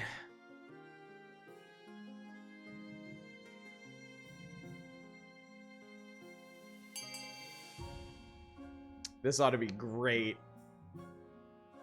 This ought to be great. Voting B is basically voting for D. It's your bear after all. I didn't ask for him. Jesus. All right, looks like we're recapturing the bear ourselves. Voting is closed. God help us. You ride out armored with your best spear into the Blackwheel Forest. Though your warriors ride to your side, it's still unsettlingly quiet. Soon you hear the rustling of the bear. It's followed by blood-curdling roar. She barrels out of the undergrowth, a mountain of white fur and sharp teeth. Whatever the challenge is, we failed it. She makes short work of your mercenaries, disemboweling one and biting the head off another in a matter of moments. Your horse bolts away, and that's probably what saves you. You return to the palace, terrified and blood-stained.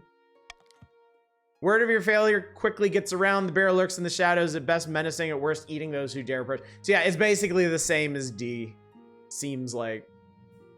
Stability is now teetering. All right, well, sounds like a great time to get married after that.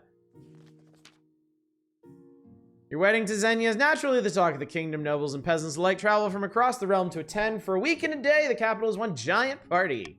It feels like you're the only one not taking part. Instead, you're getting ready for the ceremony. Soon enough, you're standing in St. Bertrand's Cathedral with Xenia at your side.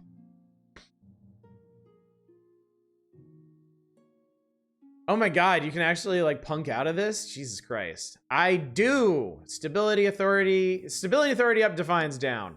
I pronounce you king and wife. Excellent. Oh, that made everything much better. You could have let us have the bear. You could have let the bear have a friend. Clearly, I had no hand in this whatsoever. I don't know what y'all are looking at me for. I'm just the king. I don't make decisions around here. After the wedding, of course, is a feast, and after the feast, a dance. Your new wife, Xenia, refuses to dance at all, preferring instead to brood in the corner. Ah, mi amor. By the time you find yourself alone with Xenia, it's past midnight. You've never felt more tired. See the 8 crows perched on the church tower as you walk into the cathedral? A dire omen. Perhaps you're right. The peasants have the right idea. They get married for love, not for politics. Oh, to live the simple life of a commoner. There, we're both in this together. You comfort Xenia long into the night, listening as she expresses her doubts and fears as dawn breaks. She falls asleep on your shoulder, exhausted. Yaw. Yaw. Alright, and a prediction. Chief Deep Thought, Your Majesty, excellent news from beyond the sky. As Your Majesty knows, I'm an amateur astronomer. I have seen that a solar eclipse is on its way, visible from the north. We must encourage the kingdom to gather beneath the dark sun and experience this once in a lifetime event. Great God, no! An eclipse is warning from the ninth god, a sign that the kingdom has fallen to shadow. All the nobles start talking at once. Some are excited, some are horrified, but all are very loud. Oh boy, here we go. Oh, there's a cooldown on Monarch's Golden Choice. Interesting. How should the kingdom prepare for the eclipse? All right, A, focus on holy protection against this eclipse. Faith up, defiance down. B is encourage visitors to the north to witness the event. Defiance up, trade up. And these sun-obsessed fools should focus on their land, not the sky. Defiance up, farming up. Okay. All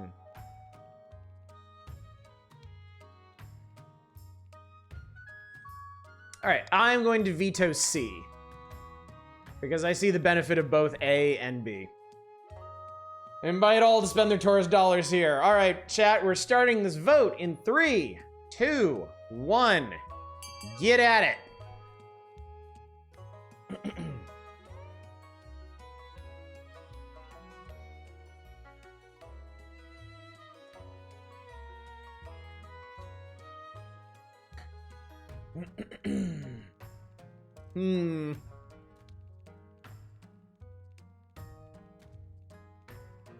It's a surprisingly even vote when there's no obvious option to screw me over. Bonus for the tourism, there's no giant bear eating everyone up north. Art Dominic, did you just say boat B?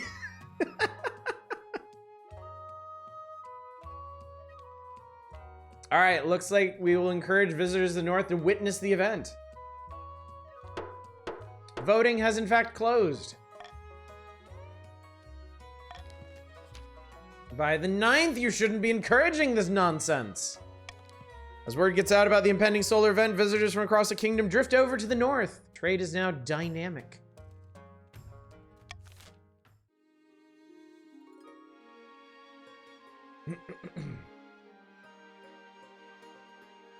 All right, and I believe that's the end of the season. The famine begins. Late at night, two counts meet in an ancient stone cemetery to discuss their schemes against the king. Our grain stores are looking much more impressive than the rest of the kingdom, says Count Hilbot. Naren says, and yes, I've had peasants from the north moving onto my lands, desperate to sponge off our prosperity. Farming is now abundant. How exquisite, but won't summoning this demon be difficult? It's magic beyond our usual fare. The walls of reality are sturdy, but they can be weakened. A tide of blood must swallow this kingdom in its wake. Chaos. Uh-oh. In the next stage of their scheme, the counts must lower stability to 4 or less in 2 seasons. Okay. You rang? Your Majesty, these upstarts are saying that right to your... Okay. So we're on to the next stages of these schemes.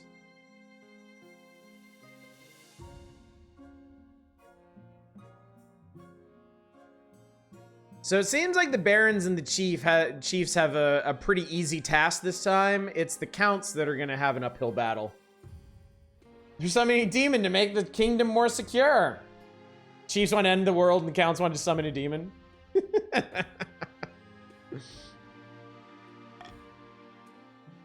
All right, what's up next? A new honor guard. What, to replace the one the bear ate? Solar discovery. This is cool. It seems like all of the events key off of previous events. That's really, really neat. New honor guard. The death of your honor guard in the line of duty was a tragedy, Your Majesty, but we don't have time to mourn. Let's replace it once. The kid needs protection. What are my options? Oh God, here we go again.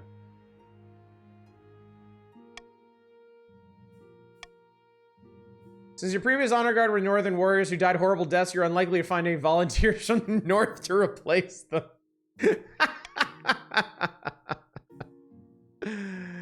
Oh god. So the Eastern Knights, respectable, write poems, veterans of the marsh, the uncouth, tough as nails. I made my decision. Give me the veterans of the march. Very good, Your Majesty. I'll make the arrangements at once. All right, there we go. The veterans arrive a few weeks later. They march into the throne room in perfect formation before lining up behind your throne, hands on their sword hilts. Each soldier sports a bigger scar than the last.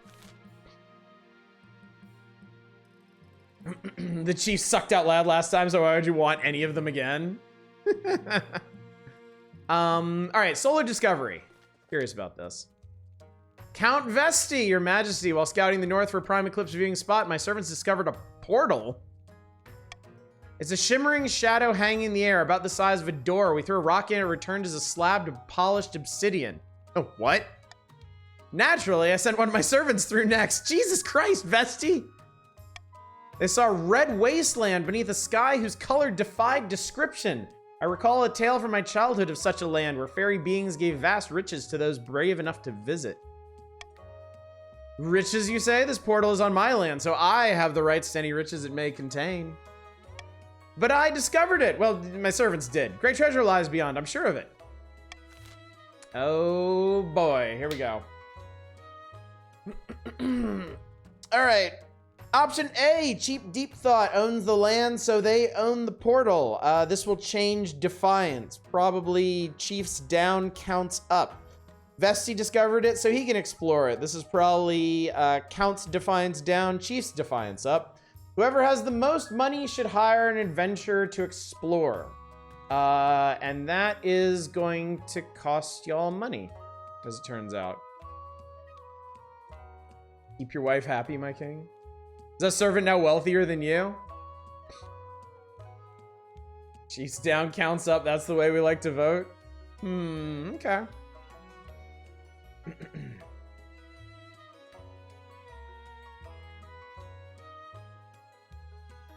Monarch's choice to be C for an interesting auction.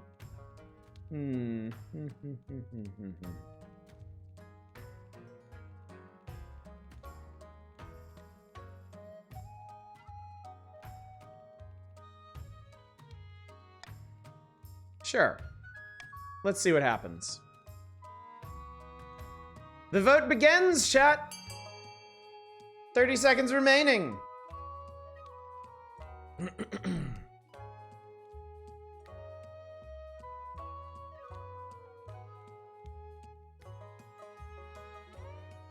Surprisingly, oh wow.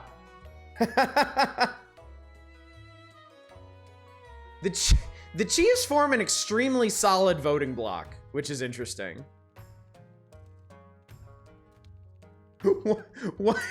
One of the counts just voted to give the Chiefs the portal.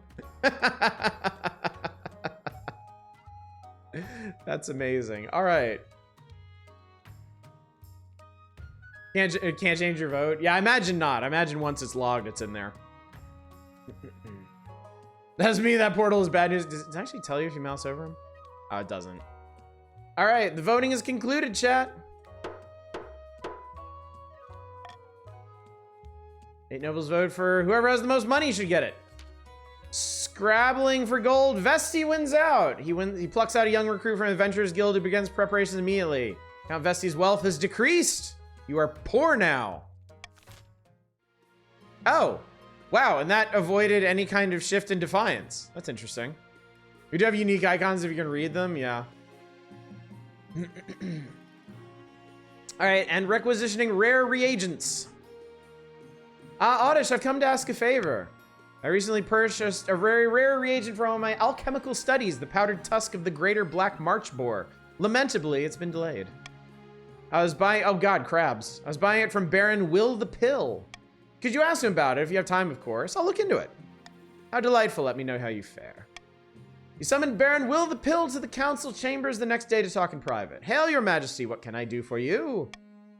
I hear you have something for my wife. Unfortunately, I can't give you the tusk just yet. It's quite embarrassing, really, but it was stolen by a jealous rival hunter. Baron Pollux, to be precise. By rights, it was my trophy to sell. I killed the beast fair and square, but they disagreed, of course, said that it was on their land, so it should be theirs. Regardless, I've been trying to get back so I can present it to your wife as I promised, to no avail. I'll order the tusk returned to you. Send a sternly worded letter to Baron Pollux, detailing all the laws you could arrest them under for acting against the queen consort. Xenia receives the tusk before week's end. She is most pleased with it. Well, that was easy. Handled. Last guy that gave the king's wife the tusk got beheaded. All right. Season over. Oh, we got another auction, chat. All right, what do we got here? The barons have a fortress that will increase their military, or a grand bazaar that will increase their trade. The chiefs have a theater that will lower authority, a thieves guild that will lower trade. The counts have an aqueduct that would increase farming, or a prison that would decrease stability. Interesting. Interesting options y'all have here. Remember, the 2 highest funded buildings will get built. Everything else is out of luck. Do y'all wish to scheme in chat? Do you wish to discuss stratagems?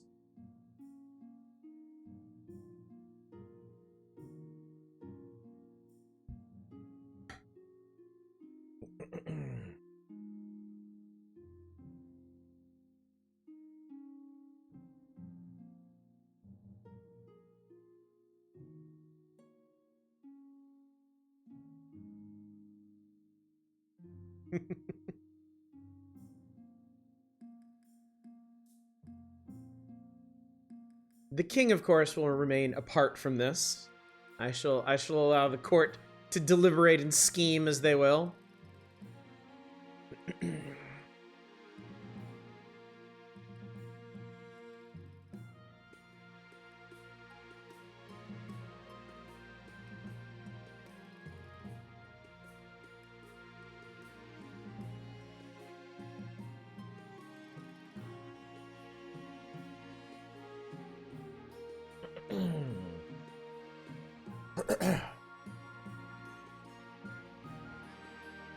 I gotta say, chat, this is a really neat game.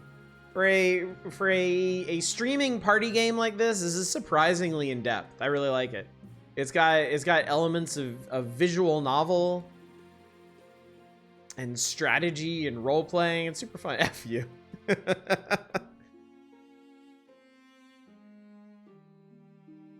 And I love how interactive it is with all y'all. I love how much stuff y'all get to do.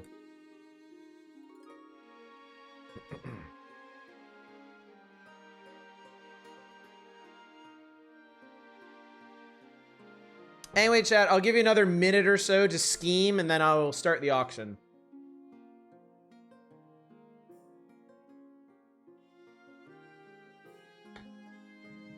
And no F's in chat.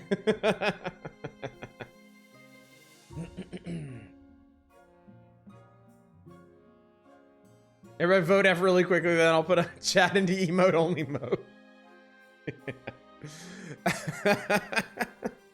It's also really cool that this is team-based. I think that adds a really interesting dimension to it, rather than everybody just acting as their own independent agent of chaos.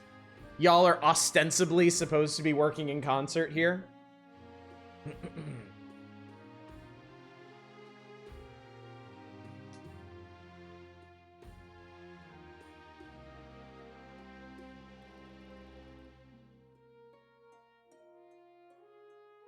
I'm also really just enjoying all the deliberating.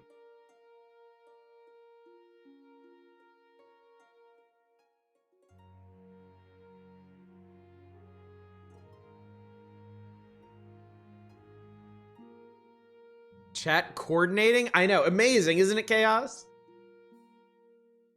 We needed something like this to really bring people together, to really unite the clans such as they are. All right, I'm starting the auction soon, chat. Make any last cases to your fellow counts and nobles and chiefs and barons, whatever the hell you people are.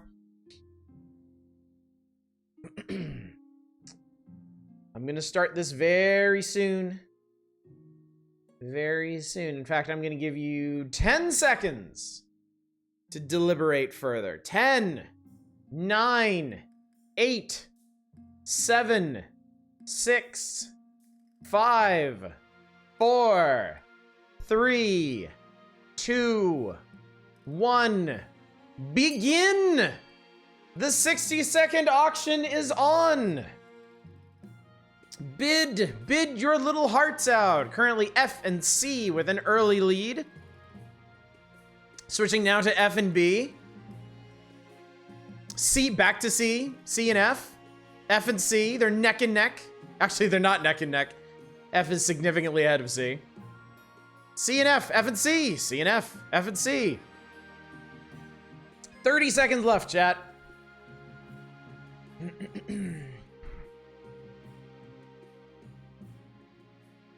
30 seconds left. Or I guess 15 seconds at this point. I should stop repeating that. Yes, the top two get funded. 10 seconds left. Currently C and F. 5, 4, 3, a 2, a 1. And that's it. Time is up.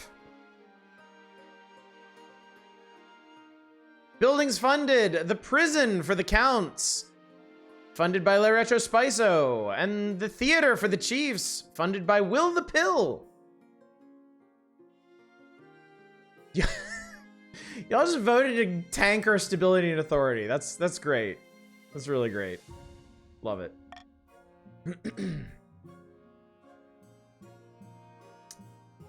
Oh, well, this is interesting. We have About Your Heir, Legends Rising, and Blasphemy. Well, let's hear about our heir real quick. Your marriage to Xenia has grown strong and steady like an old castle wall. Oh, that's extremely romantic. Though it began as a political arrangement, it's blossomed into something like love. It's high time you thought about an heir. Congratulations are in order. The royal wedding was a magnificent affair. I'm very happy, thank you. Your happiness isn't as important as fulfilling your duty to the kingdom, but I'm glad you found a way to have both. Thanks, Mom. You've done well so far, but something's still missing, an heir. You need someone young whose loyalty is assured. A child of your own would do the trick, even if they're a bastard, or the youngest of your many cousins. I'm pretty sure I have a bastard child lying around somewhere. I plan to adopt a lowborn child from the orphanage. My wife and I will have a child together. The traditional method. No one will object to that. I'll arrange for you to take a month off from ruling so you can get down to business. Get down to business, chat. Blasphemy! Your Highness, an urgent matter. My agents suspect there's a reason behind the recent unrest. The Counts are stirring up chaos to power some kind of dark ritual. What sort of ritual? We don't know yet. They've been too careful, but we must fight back against this sacrilege. All right. Oh, boy. All right, so A is order kingdom-wide curfews to calm things down. This increases stability, but it lowers authority, and it also increases defiance. B is to send inquisitors to uncover proof of this ritual, delay the scheme for 1 season.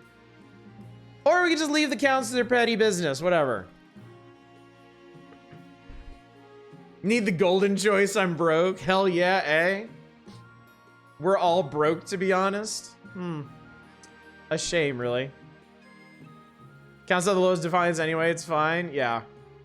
I'm going to monarch choices this one, and I'm going to trust that y'all are gonna make the right decision here, clearly. All right. Anyway, we're beginning in 3, 2, 1. Get to it.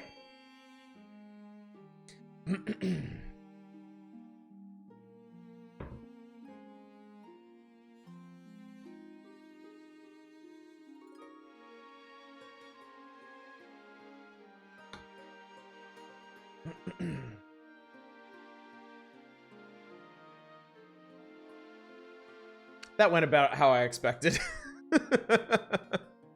Some very, very clear voting blocks here.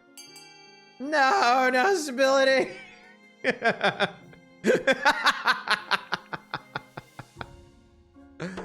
Oh my god. Voting is closed! Order Kingdom 1 curfews to calm things down.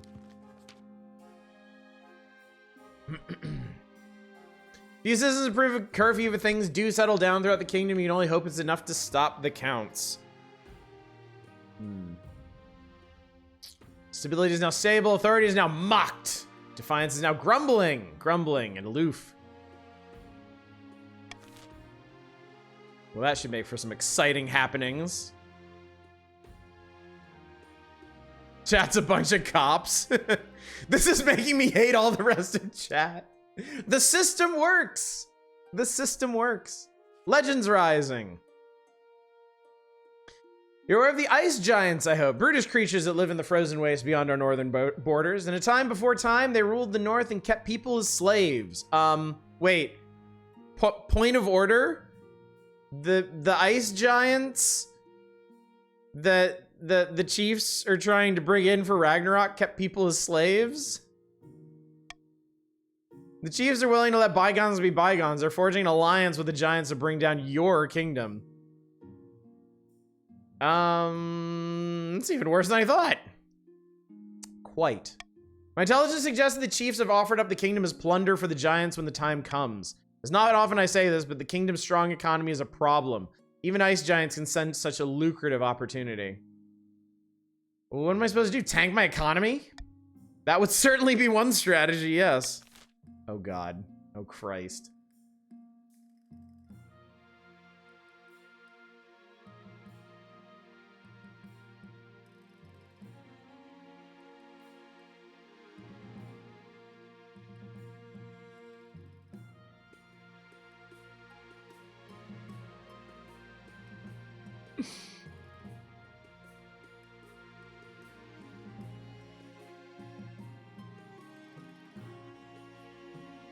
Oh yeah, building a wall, totally not a cop move.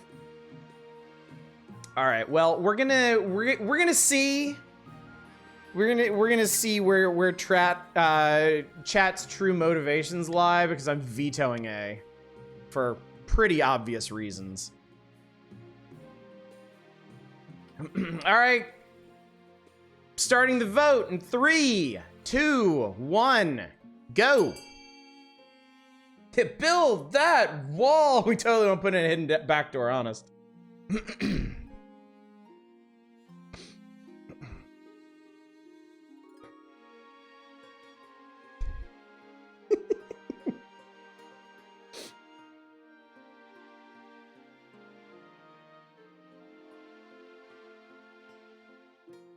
I mean, I get why the Chiefs are voting the way they are, but y'all actually trust in the strength of our arms? Do you remember what happened with the bear?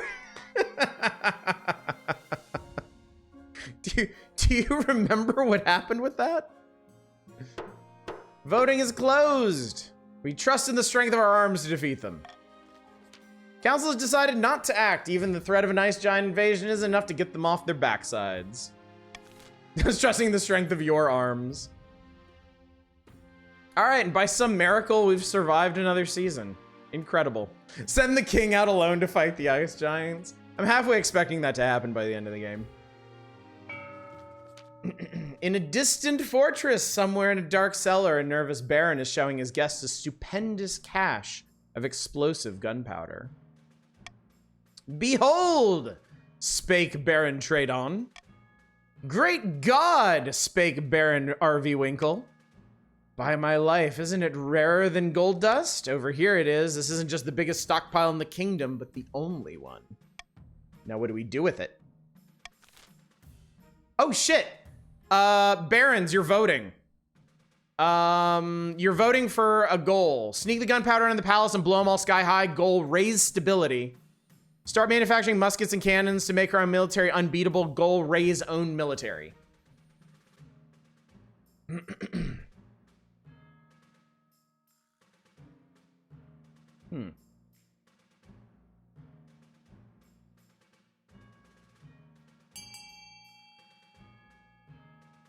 I know there's about 6 of you, so. All right, there it goes. So it shall be, I suppose. The spy master is worth her pay. She would set fire to that storehouse. Voting has closed. All right, chat. All right, chat. I see how it be. Where we can sneak this stuff anywhere, we'll have to lull the king into a false sense of security, not to mention the fact the roads need to be safe for transport. For the final stage of their scheme, the barons must raise stability to at least 7. Interesting.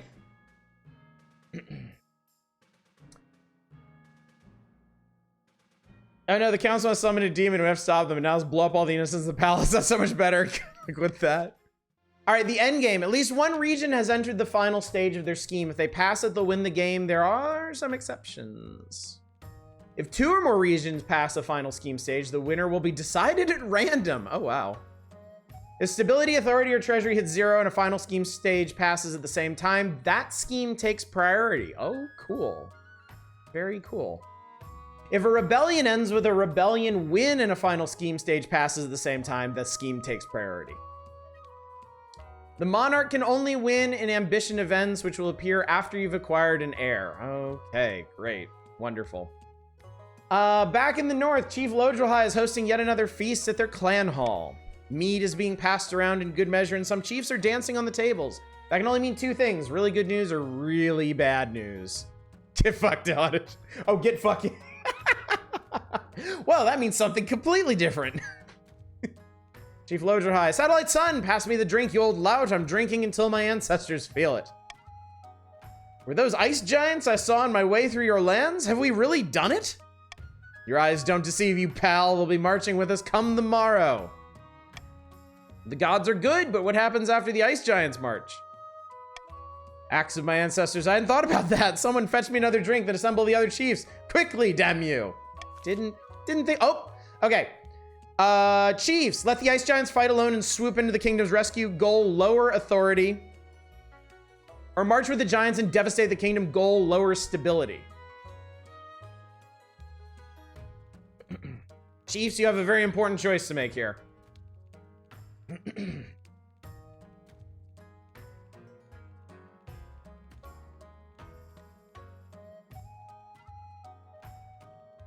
I guess it is a pretty obvious one when you get down to it.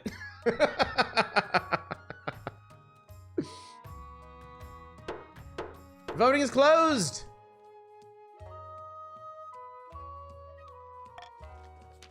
Devious, brilliantly so. Why, it's almost dishonorable. Yes, what a devious plan. Bring in ice giants and do fucking nothing. Don't get too excited. The king must be too weak to mount a response. If all the regions united, the giants could be thrown back into the north with ease. Oh, gods. Can't someone enjoy their drink without being warned about consequences or plans for 5 minutes? For the final stage of the scheme, the chiefs must lower authority to 1 or less. Oh, boy. Pair of counts face each other in silence. A code word is exchanged. They speak of their latest schemes. What happened? The kingdom was meant to be a whirlpool of chaos by now. It's more like a whirlpool of smiles and hugs. No demon will come anywhere near it. The count's aim is to lower stability to 4 or less. All right, so the counts still have not moved into the last phase of their scheme. But now nobody else want authority low. So the counts want, this is amazing. The counts want stability low, the barons want stability high, and the chiefs want authority low. But as we are right now, nobody has it yet.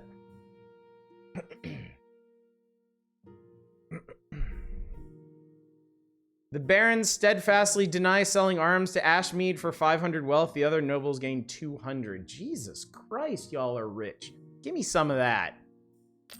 Yoink. You guys suck at politics. Align goals is how you do politics. Court politics, tis silly.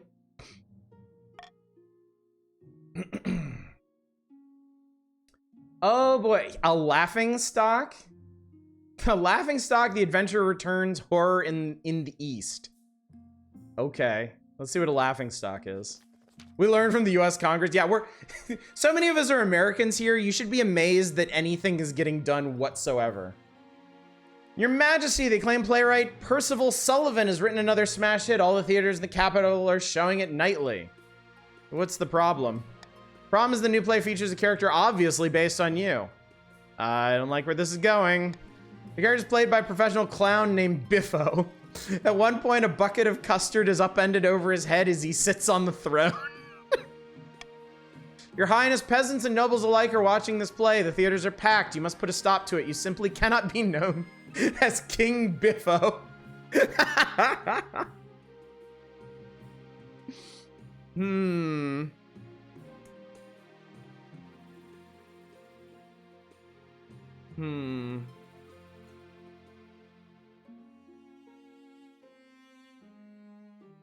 Attend the play yourself. I shall... No. I will not roll with the punches. I will put out a warrant for Percival Sullivan's arrest. 2 days later, Percival Sullivan is brought before you in chains. He's shivering in his little pointy boots. We caught up to him as boarding a ship to the Republic of Kurth, Your Highness. Please have mercy. Oh, boy.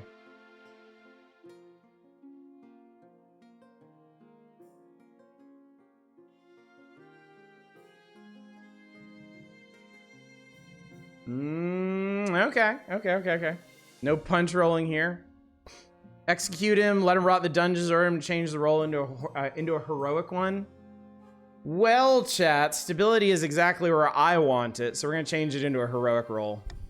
Yes, of course, I'll rewrite the role immediately. As satires goes, a little broad anyway. When the play is re-released, everyone agrees that it's lost what made it special. Many of the nobles are furious that you arrested and threatened the great Percival Sullivan. Wow, authority jumped up to 4. Damn. The march is quite aggrieved, however. Censorship! Free speech! My free speech! At least you dealt with the threat to your authority. So I did, chat. So I did. Alright, I gotta know what horror in the East is. Count Vestia, your grace, a monster has been stalking my farms at night, smashing down the doors of cottages and feasting on the peasants inside. How many victims? Dozens, Your Majesty, and only a few have survived the attacks. The survivors tell a garbled story about gleaming fangs amid a mountain of blood-soaked fur. Monster bear? All right, here we go, chat. What do we got?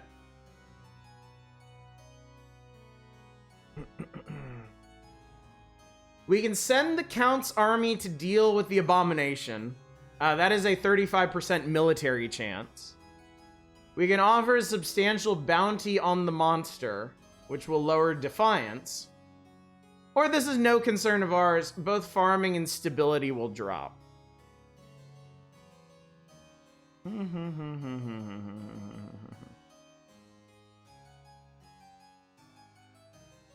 I think I would personally prefer a substantial bounty upon the monster.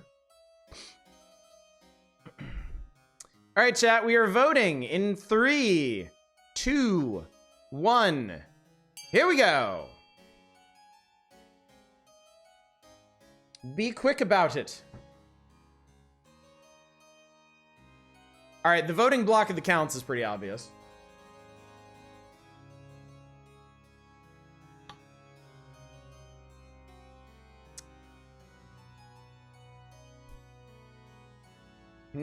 How interesting it is. What an interesting turn of events.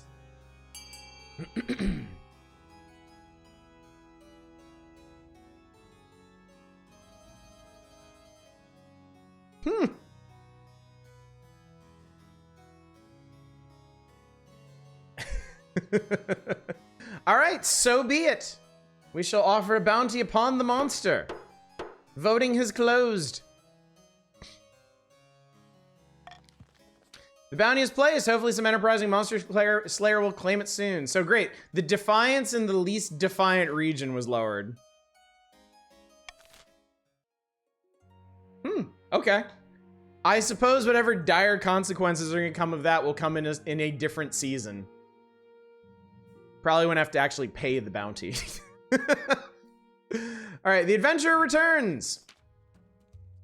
In the capital, the solar eclipse does little except make the day a little gray, but the north is a different story. Your Majesty, our adventurer returned from the shadow portal.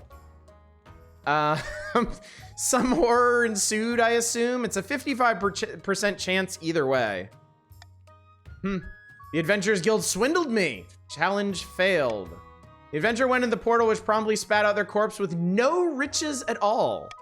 I'm certain there's more to be had, but my cowardly lowborn are terrified. They say the portal's dangerous and scary and a blight from another world. Ridiculous. All right, here we go. All right, so you have the option of ordering the Eastern peasants to explore further. That would lower stability, that would increase trade, and lower faith. Have the Eastern priest close the portal and cleanse the area, which is a 0% faith chance, if I'm reading this correctly. Like it's a guaranteed failure. Or leave the portal alone. Increasing stability and defiance and lowering farming and increasing trade. You are pious after all?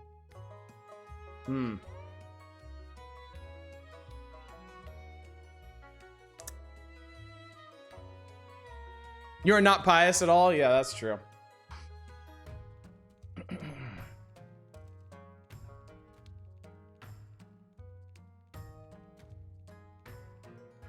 B is the null. I assume B just leads to some failure state of something. Like they fail to close the portal and like monsters pour out or something.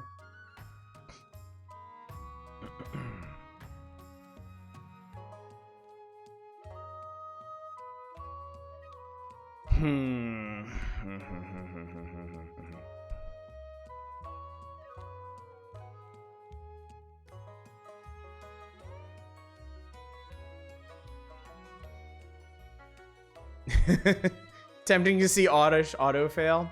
All right. I'm gonna put a golden choice upon A, and I will let you do as you will, chat.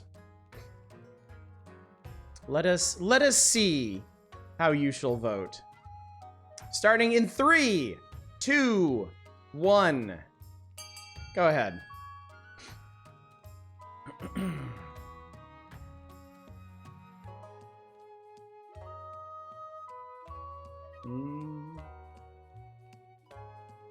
I need money.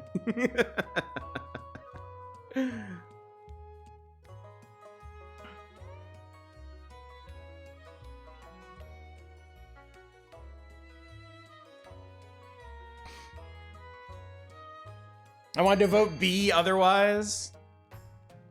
But money. Money talks, folks. Money talks. And so it shall be that we shall explore further.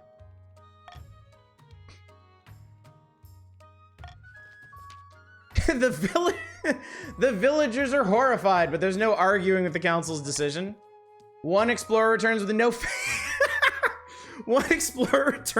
face with a newfound ability to play the harpsichord. Another is never seen again, and none of her family recalls her name. Still another returns with webbed feet, speaking only in foul limericks. All right, stability is down by 1. Congratulations, counts. Well done indeed. Others afraid of falling foul of the portal's power flee to Deep Thought's estate for safety. Hey, trade is up. Nice. King doesn't get blown up is what? Meanwhile, the counts whisper fantastical tales of what the adventurers saw within the portal. Superstition spreads further and further, with peasants fashioning charms of dried herbs and animal bones for protection. Faith is now skeptical. Whatever. Faith is a detail. It's fine. Everything's fine. All right. That appears to be the season. So ends the year 949. Tearing the veil. 2 counts meet on the outskirts of a barren farm, whipping at their long cloaks. Good news from the capital, my friend. Well, bad news, but good for us. I don't get why faith is lowered because we explored some blasphemous portal. No, yes, fires, wanton murder, giant spiders, all that and more. The fabric between worlds is wearing thin. The time is ripe to summon a demon. Which honored guest should we invite? Oh, counts, you're voting. Ankrazad, Lord of Dismay, the Seventh God Smile, goal lower own faith. Belfeminar, the Hungering Absence, Queen of Corruption, goal raise own trade. Interesting, counts. Your final goals are for your faction alone. Faith is specifically the worship of the ninth god, which is the state religion. Wow, that was pretty much unanimous. Raising your own trade it shall be.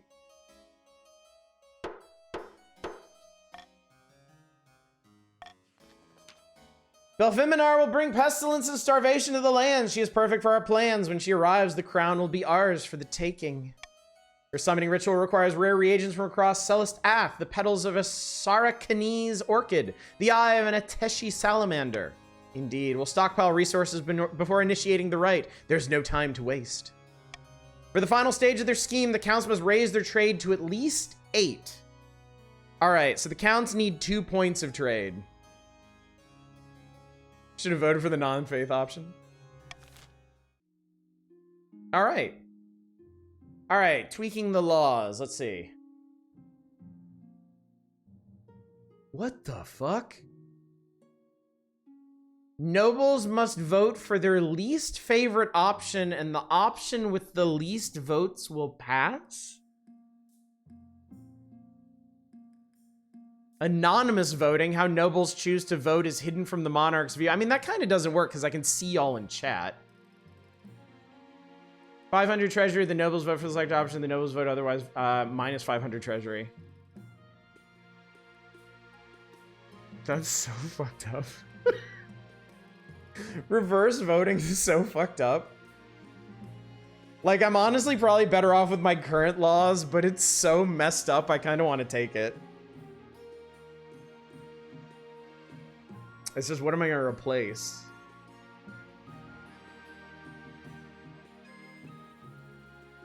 Okay. We're adopting reverse voting because it's so stupid. Please choose one of the current laws below to replace. We'll just replace, how do I do this?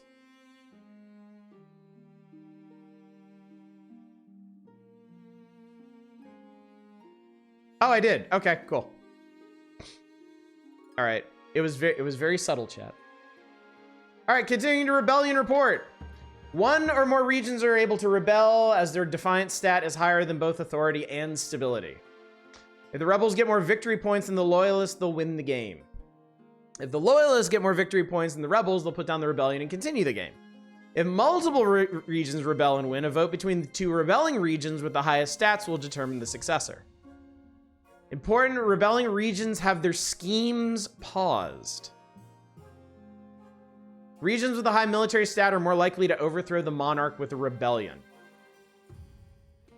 If stability, authority, or treasury hit 0, the rebels will win the civil war.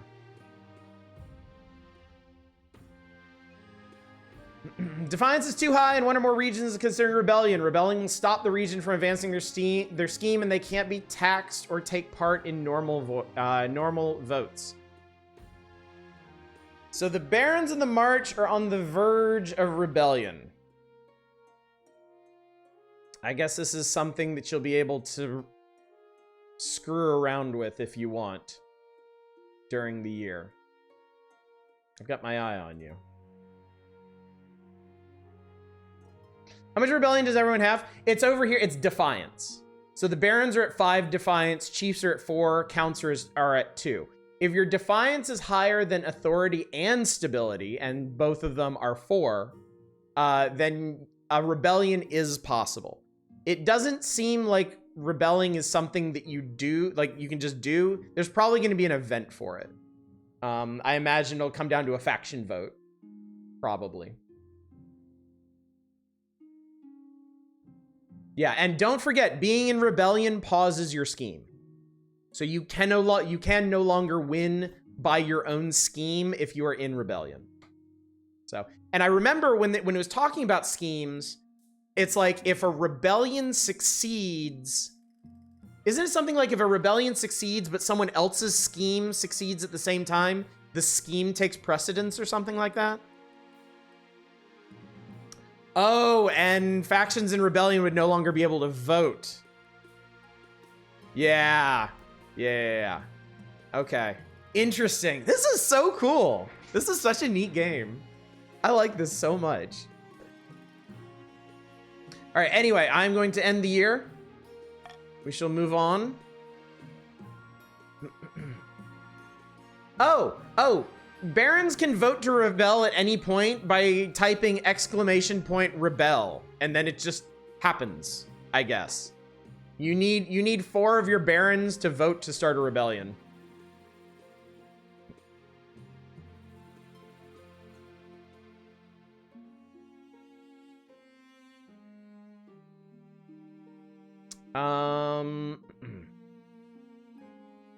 Thank you for that. I'm glad the game didn't seem to pick that up either.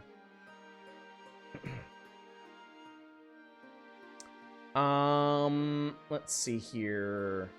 Everything is in the March. Terrible Curse, Blood Money, and a brand new Harvester. Well, let's start with the Terrible Curse, obviously. Baron Fury Fighter rushes into the council chamber breathless and in disarray. By odd hell's horn, you look like you haven't slept for weeks. It's because I've been placed under a curse. Look, my hair is falling out in chunks. Because it's a bear running around. Perhaps you're ill or old. There's one of my common folk. I saw in her eyes. She's an evil witch. Oh, Lord. Here we go. Okay.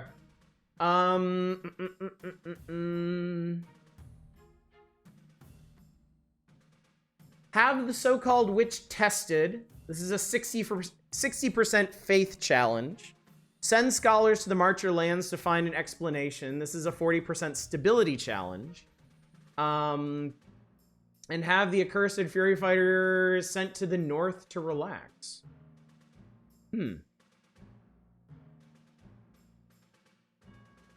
And option C, changes wealth and increases trade. No, we're selling. You're not voting for what you don't want unless I activate reverse voting. And yes, I have to set this as the law, and I'm not going to do that. I'm actually going to go hands off on this one. I'm gonna let y'all do as you will on this one. We send Fury to farm. All right, voting starts in 3, 2, 1. Get it on.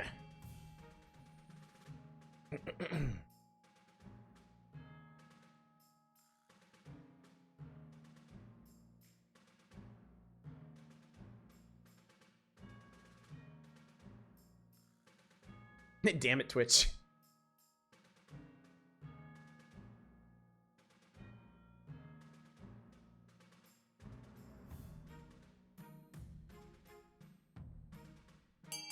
Now, see, this is interesting. I did not expect y'all. I did not expect the Barons to vote in that direction. Because I assume a stability challenge, if it fails, which it is likely to fail, would cause stability to go down instead of up. Though maybe you're just gambling on that 40%. I mean, every single other challenge we've done has failed so far. You'd think at some point we would get a success. Yeah, must be gambling for it. Well, I guess we'll see what happens. Voting is now closed. The counts want to increase their... Okay, so the counts want to increase their trade to 8 or higher. The Barons want stability at, what is it, like 6, I think? And the Chiefs want authority at, I think, 2, if I remember correctly. Oh, is it 7? Stability at 7? Okay. All right, anyway, let's see what happens.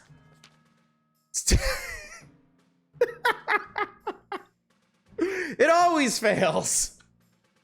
Oh, authority at 1. Oh god. Okay, so Barons and Chief have a lot of ground to cover.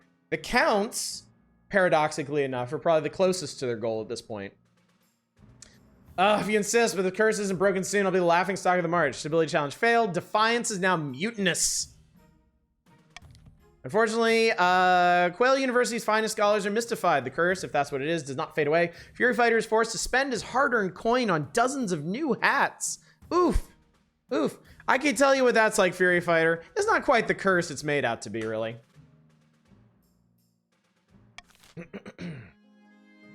All right, well, that was great. Let's do a brand new harvester on the absolute borders of our lands. Rebellion sounds like fun. Wear the cowboy. I'm not wearing any more hats tonight. Don't worry. I'll refund the request that came in after the gnome hat. But I'm not feeling like the tower of hats tonight. So forgive me, chat. Oh, not you. All right, brand new harvester, Chief Roach Mogul, Your Majesty, the scholars and great thinkers of the March have invented a new farming implement. Some kind of horse-drawn machine that automatically reaps and threshes grain. They call it a wheat eater. It's revolutionizing agriculture. Wow. The March's farming just jumped. That's pretty cool. It'd be of great use to us in the north. Our farms are struggling to keep up with the demand, you know. We'll not share the designs with the likes of you, Northern Leech. Our people worked hard on that machine. We deserve to reap its rewards, not you. Oh, boy. All right, well. We've got 4 tasty options here. A is force the barons to distribute their designs. That would increase the defiance of the baron. Okay, this is me presuming. Increase the defiance of the barons and increase the farming of the chiefs. At least the chiefs. Maybe the counts too. I don't know. B is compensate the barons for the invention and share it with the other regions. The barons' wealth goes up 150. Our treasury goes down 800. Farming goes up wherever. Leave the machines in the march only. That increases. I assume that it will increase defiance for the chiefs, possibly the counts, and increase. This will still increase everything except option D increases farming. I presume that would increase farming for the barons even higher. And halt the production of these machines and affront to honest farmers everywhere. I presume maybe defiance of everybody up. Farming down and faith up? That's weird. Damn, game, are supposed to drive down the authority if we don't give us any option to do so?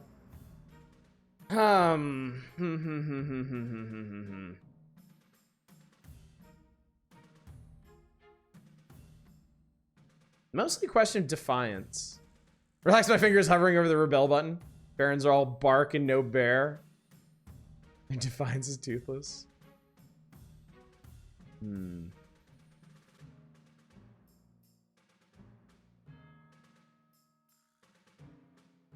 Since you drained the kingdom's coffers.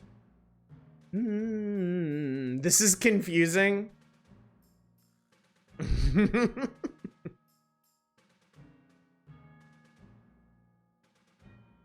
All right, you know what?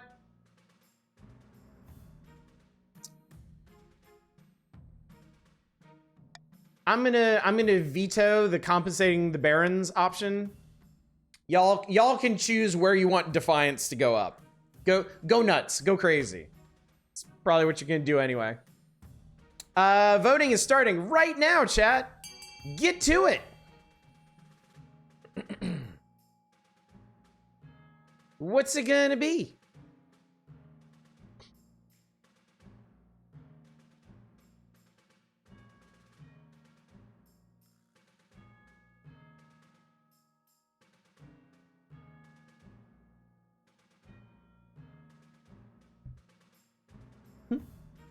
I wonder what the barons want.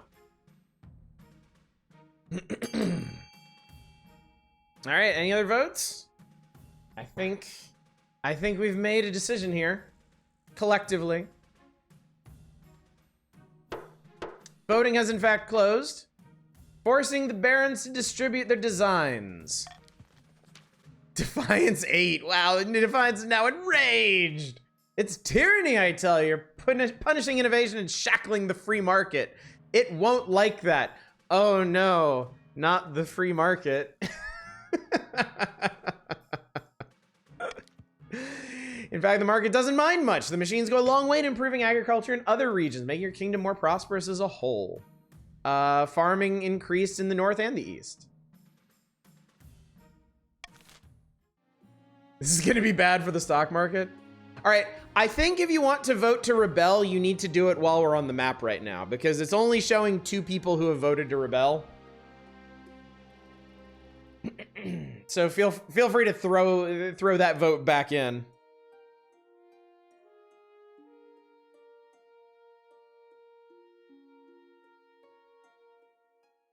An actual cornucopia.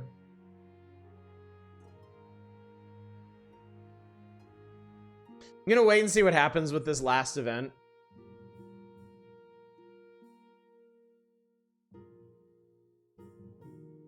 I wonder how it determines how many are needed to start a rebellion. I wonder if it's affected by defiance at all. It doesn't seem to be moving.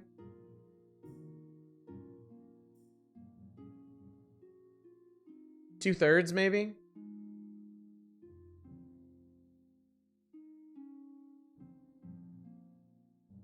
Yeah, Manic's a baron. Manic is definitely a baron. First votes 1 through 5, only 2 people have voted all for it. No, I don't think Manic or 2-Hit have technically voted to rebel. It's showing here the rebellion's led by Maddie. I know they voted, and I think somebody else did, like Tradon or somebody. 2 more barons need to rebel. Oh, Maddie started the rebellion. 2 people have voted for it. Oh, okay. Okay, I get it. So Maddie started it. And then, okay. So maybe it did pick up Manic's vote. So then you just need 2 more on top of that. Okay. I get it. Yes, sir. Yes, sir. I'm rebelling, sir. Good to have you on board, Maddie. All this chatting is making me want to rebel. Uh-oh. Well, we better get on with the blood money then.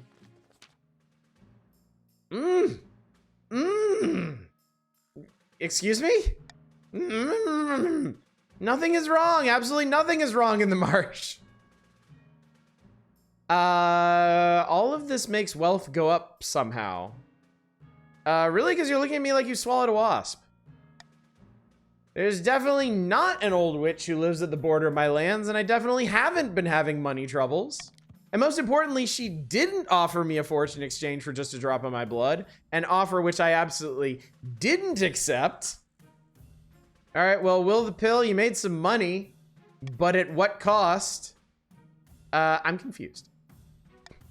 Ever since I didn't accept the witch's bargain, I haven't found myself obeying her every command. I definitely still rule over my estate, not her. Furthermore, she didn't forbid me from telling you any of this, and I'm not using negative statements to bypass her magic. You can be such a moron. Glad it's cleared up. Let's celebrate all this good news and wine. It actually makes farming go up and faith go down. Let's fetch the court physician and see if we can lift her curse. After a week confined in a cold iron box with nothing to eat but salt, the magic stops affecting Baron Will the Pill so strongly. He's even able to talk about his ordeal directly. I always tolerated that bloody witch. She'd sell medicine to the peasants and help them find lost sheep. I never suspected she was capable of something like this. We need to call a vote. Send a regiment to take back my stolen lands. This'll be interesting. God Christ.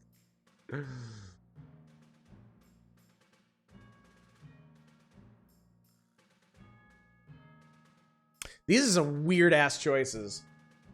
Take back Baron Will the Pill's land and burn the witch at the stake. Take back Will the Pill's land, but let the witch go for... Okay, so burning the witch at the stake is a 70% military challenge. Take back Will the Pill's land, but let the witch go free. Somebody is gonna have to cough up 1,500 wealth for this, and it's gonna make faith and farming go down. And let Will the Pill suffer the consequences of his bargain. Defiance, even higher. How high can defiance go? All right, chat. I'm gonna let y'all sort this one out. I'm good. I'm sure I'm sure you will all vote your conscience and lead us in the correct direction. The defiance is too damn high. All right, voting is starting right now, chat. Here we go. Pleased to be voting. I'm rebelling if it's not A. What a shock, the rebel won't honor his oaths. Pretty sure A has got this one. It seems the will of justice is strong this evening. To what oath?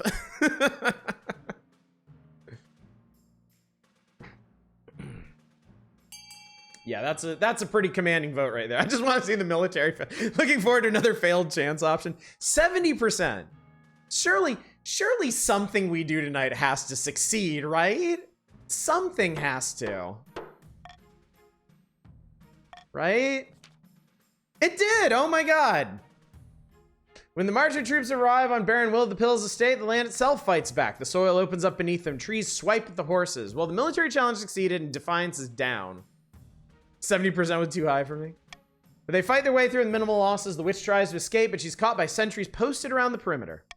That evening, the witch is burned in the town square as the peasants watch in silence. Baron Will of the Pill is pathetically grateful for the return of his ancestral home.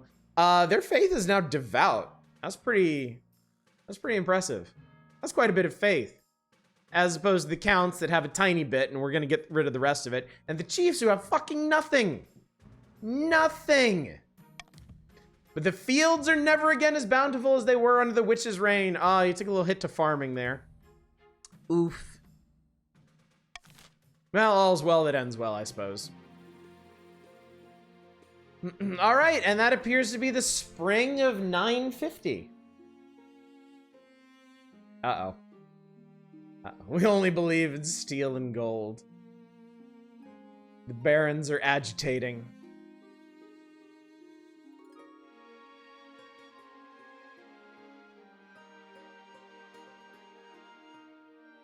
For a second there, I thought I may have to get a real job. Wouldn't that have been tragic? Can I just imagine it? A baron having to work for a living. My God. Rebellion fomenting as we speak. All right. Anyway, let's end the season. Your Majesty, these upstarts are saying that. No. All right. So to recap, the barons, unless they rebel, are trying to raise the kingdom's stability to at least 7. The chiefs are trying to lower the kingdom's authority to 1. And the counts are trying to raise their own trade to at least 8. And we still have no heir. Really need to get on that. Really need to get at it, if you know what I mean. Rebellion report! The barons of the march are on the verge of rebellion. Chiefs are close, actually, but that's fine. How do you breathe? Alrighty. Your heir. A need for horses. The monster slayer. Your heir. Progress? Your quest for an heir is finally complete. You stand before the council holding a small child in your arms. Should I die, I ask that my crown be passed down to... The council hall is filled with nervous silence.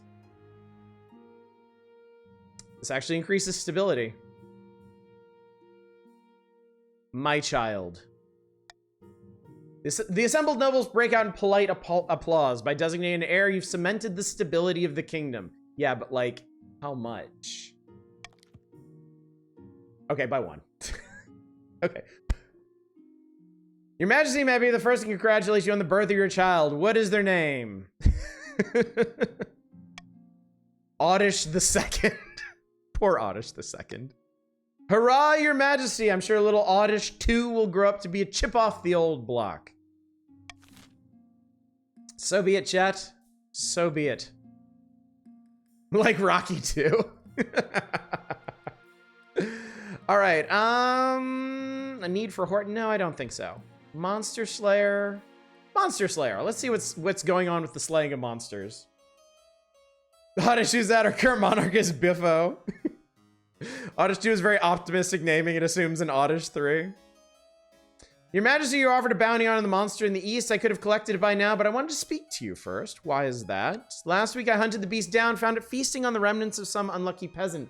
Damn creature loped away before I could kill it, so I followed at a distance. The beast made its way back to a grand keep. Before my very eyes, I witnessed the bloodthirsty beast transform back into Count Spiralis. Why should I believe you? I have no reason to lie. It's some kind of skin shedder, no doubt. A nightmare beast that lives within Count Spiralis' skin and comes out at night. He will have no memory of his crimes, I am sure. What should I do? Removing the head would be a good start. I can do the deed for a small fee.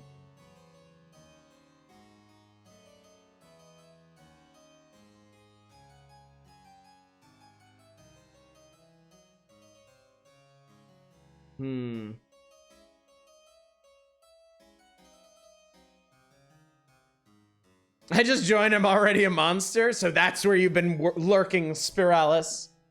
I do believe I will send a team of inquisitors to investigate these claims. Very well, your majesty, whatever you say. I'm honored by your trust, your highness. A team of inquisitors is dispatched to investigate the claim that Count Spiralis sometimes turns into a monster. Hopefully they'll return intact. Oh boy. Oh, don't worry. I don't think we've heard the last of this one. Congratulations, Counts. Your faith is now irreverent. Heard there's a regicide. Did I miss it? No, I'm still alive, amazingly. Survived for a full 2.5 hours. The Counts, of course, registered disapproval that the church is meddling with their private affairs. They want the matter dealt with, but not like this. Uh-oh. The Count's defiance is up. Rutro. Whatever will I do? Let's change that, shall we? A need for horses. Your Majesty, I've been thinking. This is the leader of the rebellion, by the way. I just want to point that out. Your Majesty, I've been thinking. Marcher soldiers are without peer, but our armies could always be stronger. What we really need are better horses, but the best don't come cheap. The Ashmedians have a surplus of destroyers at the moment. Horses bred for war. Perhaps the crown could go halves with the barons to acquire some. For the good of the kingdom, of course.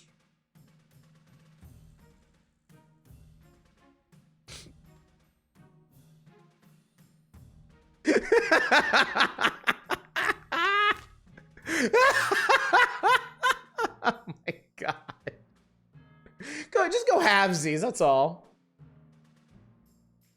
God almighty.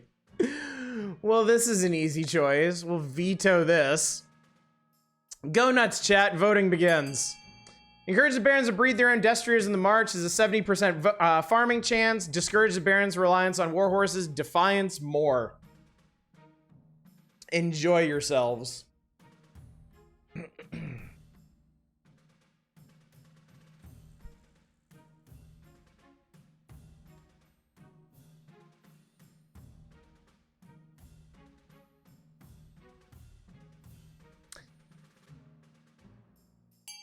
That one actually came down pretty close. But it looks like the barons have a farming challenge ahead of them.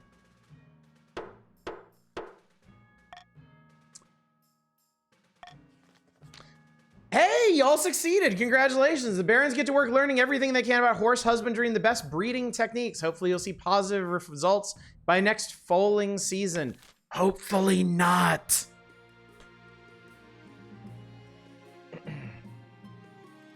How many y'all B voters are just hoping for XCOM? I would say 90% in fine XCOM fashion. Barons are horse fuckers.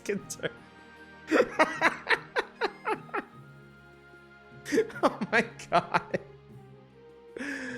Oh god. All right. Well, that's the season. Oh shit, we got an auction. Auction alert. All right. Time for y'all to do your scheming thing, chat, because this could be pretty impactful. This is Game of Thrones with Modern Family style. All right, so option A is a library that increases stability. The barons are obviously going to want that. Option B is a monument that increases authority. That can only hurt the chiefs.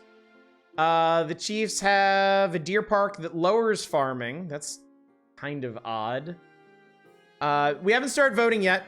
Yeah, We haven't started voting yet. There's a big start auction button, and then you'll have 60 seconds. This is the time when y'all want to do your scheming, because I strongly suggest you try to align your goals and your votes. D is a theater that lowers authority. That falls right in line with the chief's goals. The counts have a cathedral that can increase their faith. Or F is the Grand Bazaar, which increases their trade. So A is a goal for the barons. D is a goal for the chiefs. F is a goal for the counts. The only one that can actually harm a goal is B, which would impede the chiefs. So, y'all need to suss this out very carefully, chat, because only 2 buildings can be built. Oh, don't worry, Arcane, I'll give you some time. This to me seems like maybe the most important part for the different factions, because this requires a serious coordinated effort. Do I need to do something to join? It's exclamation join and then add your pronoun. And do take the pronoun thing seriously. We had to ban somebody who did the stupid bullshit attack helicopter thing earlier.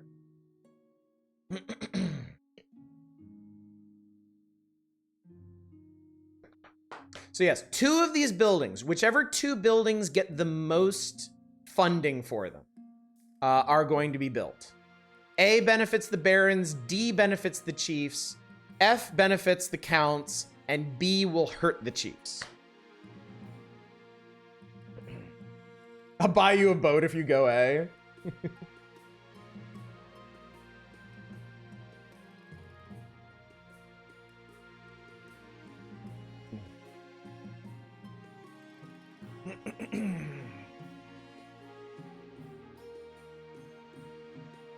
Take pronouns very seriously. I think we all do. I think we all do. There's no reason not to. There is no reason not to. It is the easiest thing in the world to simply respect the way that people want to be addressed.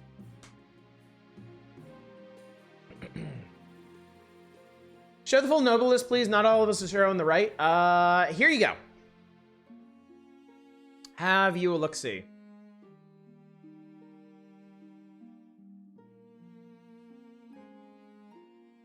Yeah, and even if you personally don't, you can just not be a dick about it. Exactly. It's also the easiest thing in the world to just not be a dick about things.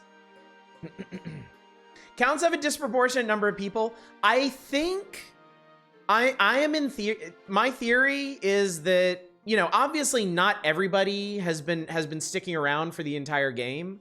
I get the feeling that more of the counts than anybody else may have been like leaving during the night, so they have to add more to keep things balanced. Fun fact, it's actually super easy to not be a dick. Indeed, indeed. Who doesn't want to be a vampire? Me, werewolf for the win.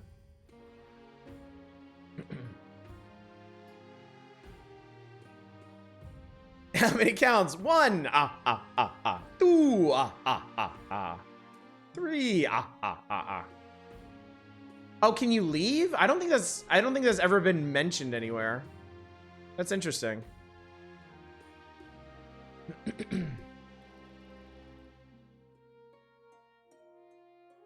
Oh yeah, here we go. It actually just says it right by my face cam, actually. New nobles automatically join the regions with the fewest active players, which may make them appear imbalanced. Are we voting anytime soon? Oh, I like to give people time to scheme on this. It sounds like y'all have had your time to scheme, so make your final cases to your factions and the opposing factions, and then we'll start shortly.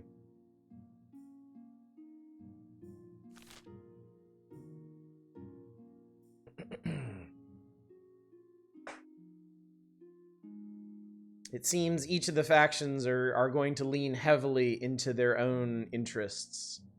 So we'll see which 2 wins out. Options are fairly obvious, not much to scheme about at this point. Fair enough, fair enough. Don't you go third party on counts? We need to. All right, here we go. Starting the vote in 5, 4, 3, 2, 1. Get it on! You have 60 seconds. Fund your little hearts out. Fund as hard as you can. Money, money, money, money, money. Just caress, grasp and caress the hand of the free market. It will never lead you astray. It loves you.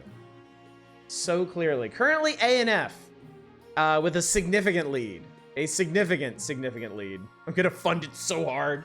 Oh my God. So hard. Less than 30 seconds remain, chat. And that is a lot of funding. That is a lot of fun. D is catching up. That is a lot of funding to overcome. Less than 20 seconds. There are no coasters. Free market doesn't exist. It's all closed now. A and F neck and neck. 10 seconds remaining. Is D going to be able to mount a comeback? Do we need D in our lives? 4, 3, 2, 1. Time's up. What did we end up with, chat? A and D have it. Stability up. Authority down. Progress is made. Y'all spent a lot of money on that too. And I am dead ass broke, yeah. I mean, that was hotly contested right there. Destitute, also broke. All right, anyway. Barons are fine. Barons are doing fine. It's great. Everything's great. All of us are broke now. Can I actually see? Hang on, Nova list. Oh, Jesus Christ, yeah. The barons are pretty much cleaned out. Nobles spend enough money to build a library so grand, now the realm is poor. Since the counts lost, we all have our money. True, yeah. The counts are in fact loaded. All right, we got your ambition, the Inquisitor's return, and Rogue Golem. Okay. Well, we got to talk about my ambition first, obviously. At the start of your reign, you said you wanted to be the architect of a new golden age. You succeeded on that front. The kingdom has never been more prosperous. Well done, your majesty. Defiance is down. Nice. Defiance is down. March is still mutinous. It's fine. Everything's fine. Oh, wait. I think that actually shuts down the rebellion because their defiance is now equal with our stability. That's kind of interesting. The Baron's own goal runs counter to the rebellion. But to shut down your noble scheming for good, we need to build on that reputation. Your advisors have some ideas. Have you heard of the Scepter of Sages? It's an ancient lost artifact forged by Queen Alma the Wise. There's a legend that any king who recovers it will rule over a golden age. My rebellion will live on. My advice, on the other hand, would be to infiltrate each region with loyal spies, defeat their schemes with schemes of our own, but the Chancellor has other ideas. So we need either stability in trade or Oh, interesting. Stability in trade, you say? A wise decision, your majesty. I'll begin recruiting spies. We'll send them across the kingdom in the guise of traveling bards. Oh ho! But this will require a fine touch. Your priority is to raise the kingdom's stability and overall trade as much as you can. And of course, there can't be open rebellion among the nobles.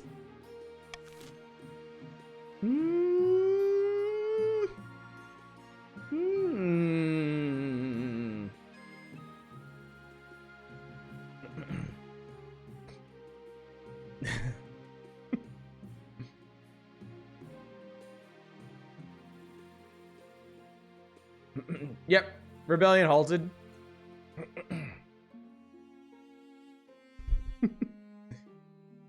Yep, rebellion on hold for now. The Inquisitors return. Your Majesty, I received word back from the Inquisitors you sent east to investigate the claims about Count Spiralis and his nocturnal activities. And we placed Count Spiralis in heavy iron chains and waited until nightfall. He transformed into a vicious monster, black fur, claws like scythes. It broke free and killed a dozen Inquisitors before we subdued it. It is clear that Count Spiralis was a devil worshipper, cursed by the ninth god for his sins. We request permission to burn him alive in the town square. Burn, burn, that's your answer to everything. Council won't like that, I should hold a vote. Or we can just do it.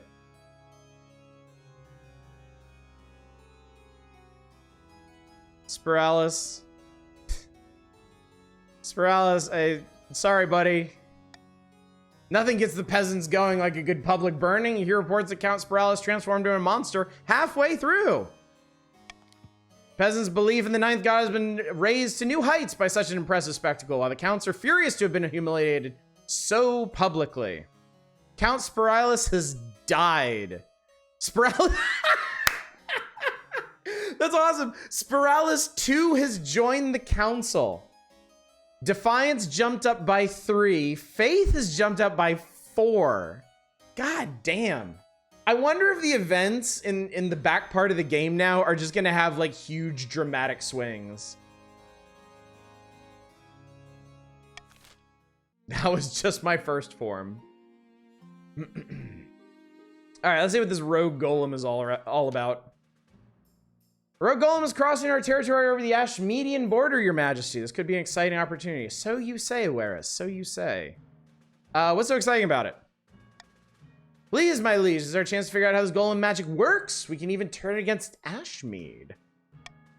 Your Majesty, the barons would drown their own grandmothers to gain an advantage over Ashmead or over the chiefs and counts. Golems are an offense to the ninth god, and they're dangerous. We should destroy it before it gets out of control. Oh, we gotta vote.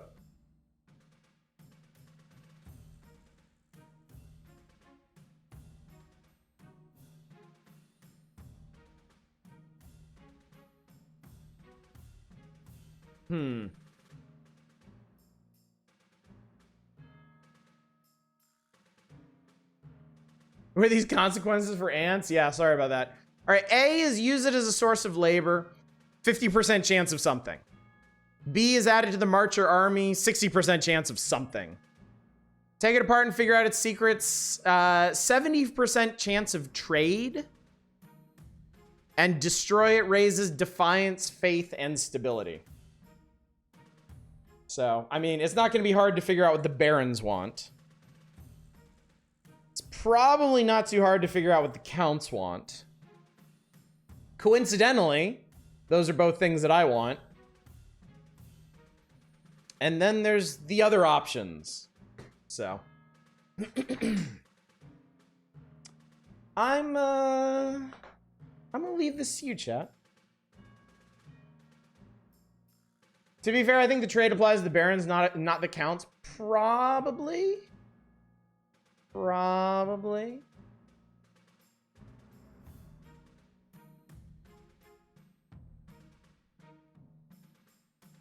Do reverse voting at the last second.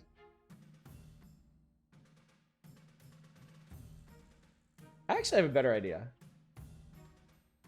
What? I have a better idea, chat. We're gonna golden choice taking it apart.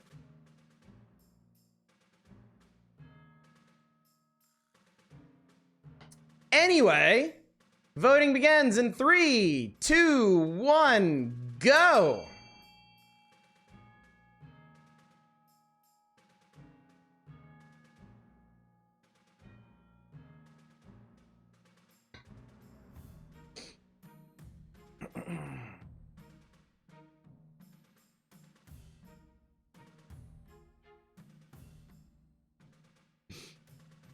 Oh, that's a close vote. Oh, that's a close. Is somebody going to cinch it? Oh, wow. I just wanted to see if the barons would vote as a block on this one, despite the fact they're all destitute. Oh shit. Oh shit, it actually ended up tied. How about that? Fascinating. Last chance. If anybody else wants to break this tie, this is your last chance. If anybody is just lurking out there. There it is. There it is. Dug up another. Oh my God. Oh, do we have another? Can the barons dig up another vote from somewhere? Can you manage this? Can you do it?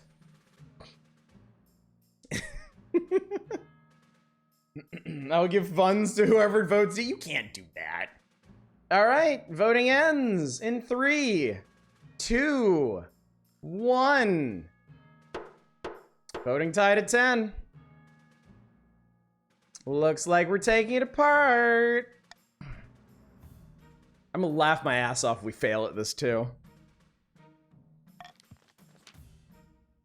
Secrets of the Golems have been a mystery for too long. I'll put our very best artisans to work figuring it out. Faith is now steadfast. Trade challenge succeeded. Hell yes. A few weeks later, reports back. It's going slow, my liege. We're getting somewhere in a few months. I think we'll have cracked it.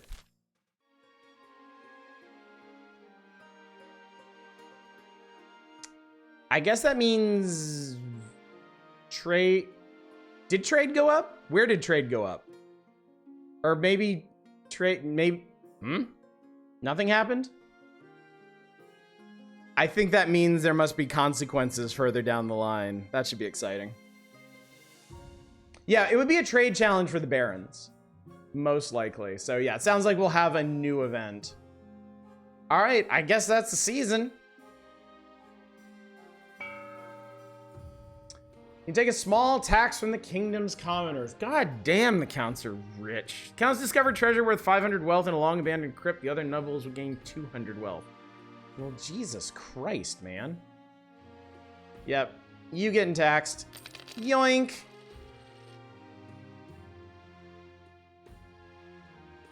Tax barons gotta annoy them. You have plenty of representation. What are you talking about? All right. Yep, there it is. Secret is the Golems. Here we go. Spot of heresy. You rebel. There are no rebellions that can be fomented at this moment. All right. Ambition, spy network. How are we doing? All goes according to plan, Your Majesty. Let me show you. Your spy master takes you through a secret passage in your own private office that you didn't even know was there. You emerge into a hidden chamber where a number of hooded figures are waiting. These are my agents, highly skilled men and women. They can blend into a crowd as effortlessly as they can slip a knife between a traitor's ribs. How can we be sure of their loyalty? I've been very careful in my selection. You can rely on these. Oh, yeah, sure. It's fine. It's cool. Soon they will infiltrate the courts of all nobles on your council disguised as traveling bards. One of the spies tosses aside her cloak, revealing a lute in the colorful costume of a troubadour. With charm and flattery, they'll worm their way into your nobles' hearts and minds. And we'll have a spy network the likes of which the world has never seen. I hope to make even the Gaunt of Tavolin look like rank amateurs. This should put a stop to their foolish schemes. A word of caution, however, their plan is for our spies to spread via existing trade networks. As a result, we need to ensure the kingdom's economy is robust. Furthermore, if our spies are to succeed, we'll need a stable kingdom to lull your nobles into a false sense of security. Fortunately, I see that you have this well in hand. Raise the kingdom's overall trade and stability as high as you can. Yeah, well, you know, that's going. Things are happening, I suppose. Okay, I want to know what's going on with these golems. We've cracked it, Your Highness. Golems are powered by scrolls imbued with the words of Kaldavaga, the Ashmedian machine god. Good thing the nobles aren't aware of the spy network. Oh, wait. Game is much longer than I expected? Yeah, seriously. I mean, technically, we can stop and the game will save our progress. It's just, I feel like we're on the very cusp of the end, one way or the other. Like, we're really, really close to somebody winning. We could build golems of our own, but we need to pray to Kaldavaga too. Need I even say it? Heresy! Heresy! Heresy. Oh, wealth too low. Allowed, the barons must donate. The barons are too poor for option A. That's amazing. Allowed, but the golems must be powered by prayers to the ninth. Military down, faith down. What? Allow it without restriction, faith down, military up, forbid it utterly, defiance up. Broke Baron's Pog.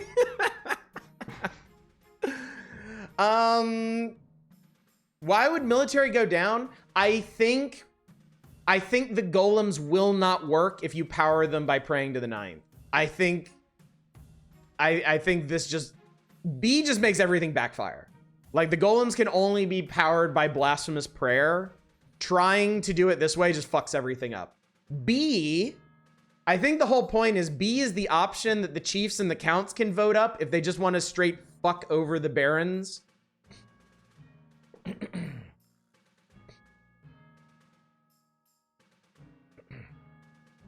Oh, sorry, did I say too much? Anyway, I'm open to suggestion on this one.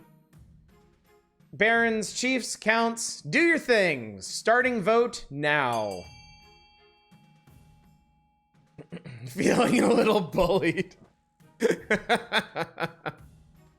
I don't think the faction that's 1 point of stability away from victory is allowed to say they feel bullied. Frankly.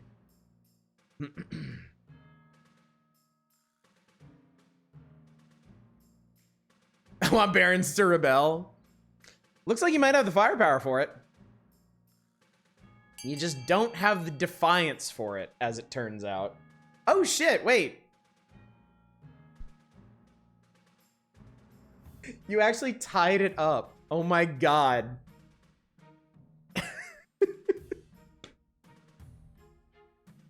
Does anybody want to break this tie? Anyone lurking out there that wants to cast? Not again! Oh god, not again.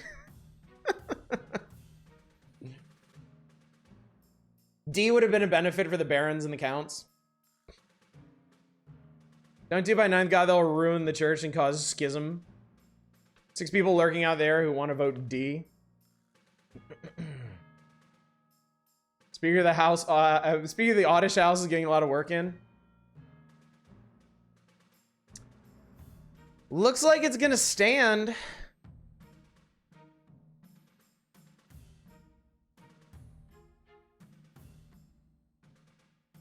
Looks like that's it. All right, we're in. So now I got to tie break this.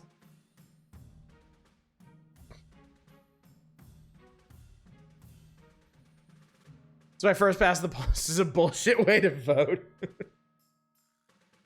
There's some powerful voting blocks here. Look at that.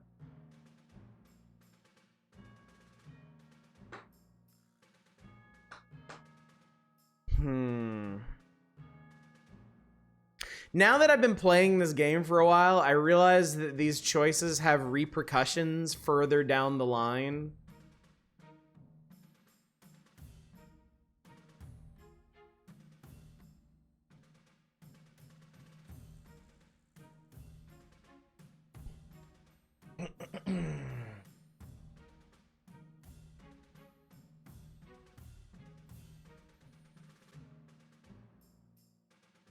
No, neither of these have a direct impact on victory either way. The Barons one increased stability. Allowing it without restriction, if anything, would definitely not cause that. It would increase their military and lower their faith, but there's no chance of rebellion right now.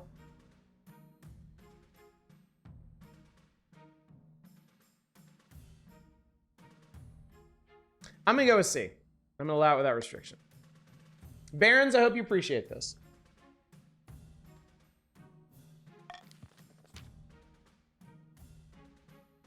Your faith is now agnostic. Wow.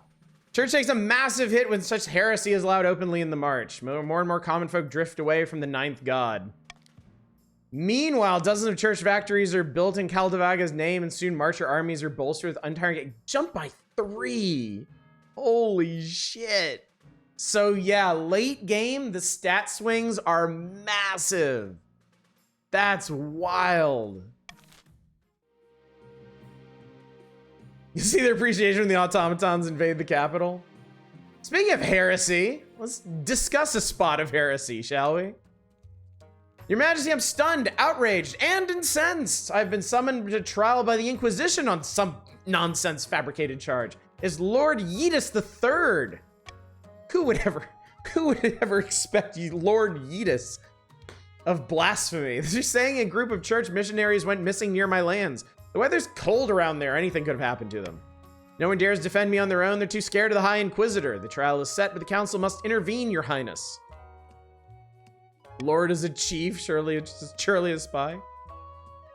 Of all the people, your Lord Yeetus? No way. Though she remains silent, the council is keenly aware of the High Inquisitor's steely gaze from across the chamber. Oh boy.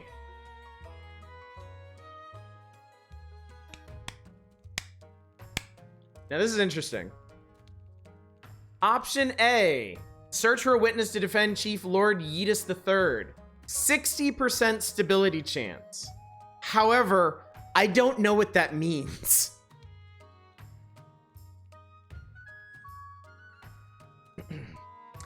B is help the Inquisition gather evidence against Lord Yeetus III. That's a 30% faith chance. Suggest they pray for a good outcome. Yeah. I don't know. This is a stability challenge. It may not directly affect stability. Yeah, I have no idea what's about to happen with this one. I still love that somehow the counts are the religious ones. The counts actually have the highest faith out of everybody. The Chiefs have 0. Like literally none. None of us need faith? No. The only everybody is in the final phase of their schemes. The only things that matter, if stability hits 7, the Baron scheme will succeed. If authority hits 1, the Chief scheme will succeed. And if the counts trade, only the counts trade, hits 8, their scheme will succeed. If they went for that faith victory, they'd have won by now. Yeah, clearly. Clearly. So, I tell you what, chat, I'm gonna turn you loose on this one. It's up to you. Yeah, and both stability and trade have to go up for me to win. So, we'll see how this works out. Anyway, vote is starting in 3, 2, 1. Get on it. Do you want stability? Do you want faith? Or do you want a chance at something? Also, my earbuds just died. So, hopefully. Looks like stability something is happening. I'm gonna have to put this on. Sorry, I have to doff this, unfortunately. Chaos Goblin vote for you. Oh yeah, this one's, yeah, pretty commanding. There we go. Can I actually still get the... Wait, I think I've worked this out. I think I can still get this on top of here, actually. I can, yeah. Oh, this is perfect. I love it.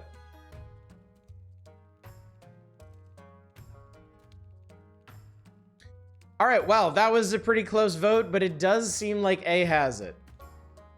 So let's see what happens, chat. I have no idea. Voting is closed. 10 nobles for search for a witness to defend Chief Lord Yeetus III.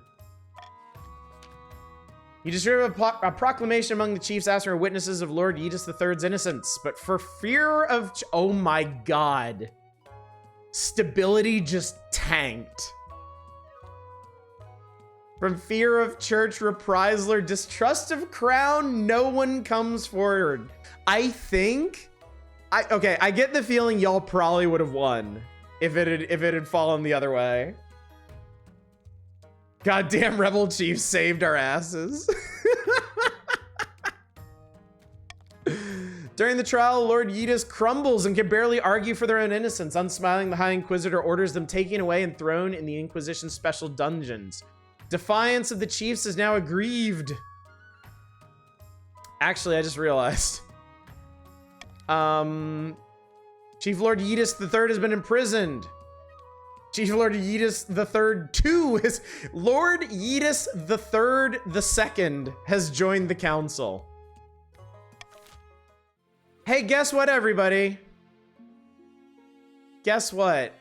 So unless something happens at the end of this season,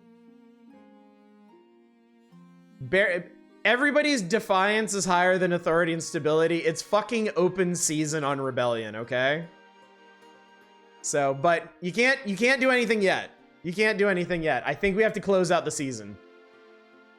So, get ready, chat. This ought to be exciting. Oh, I can tweak the laws. Stop the count. The timer is set to 15 seconds. The vote will automatically close once the timer is over. Monarch can mark their preferred voting option. If chosen, they get +1 authority. +1 stability if more than 50% of the nobles vote for any one option.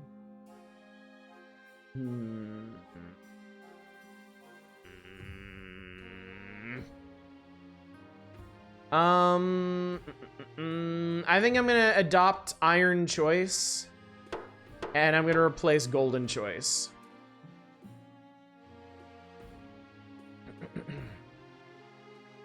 Come get your rebellion 20% off for 20. All right, rebellion report.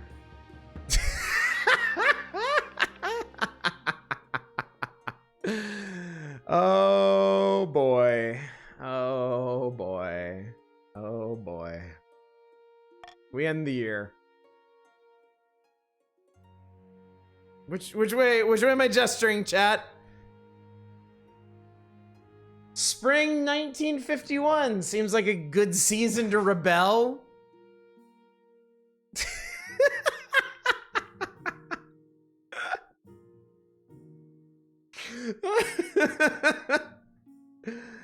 Oh God.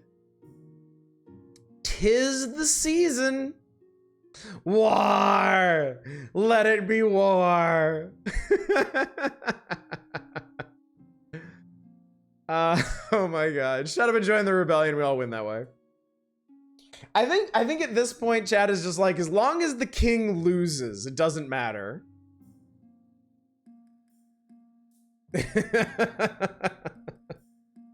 That's all we need, really. Let me see if I can hold this.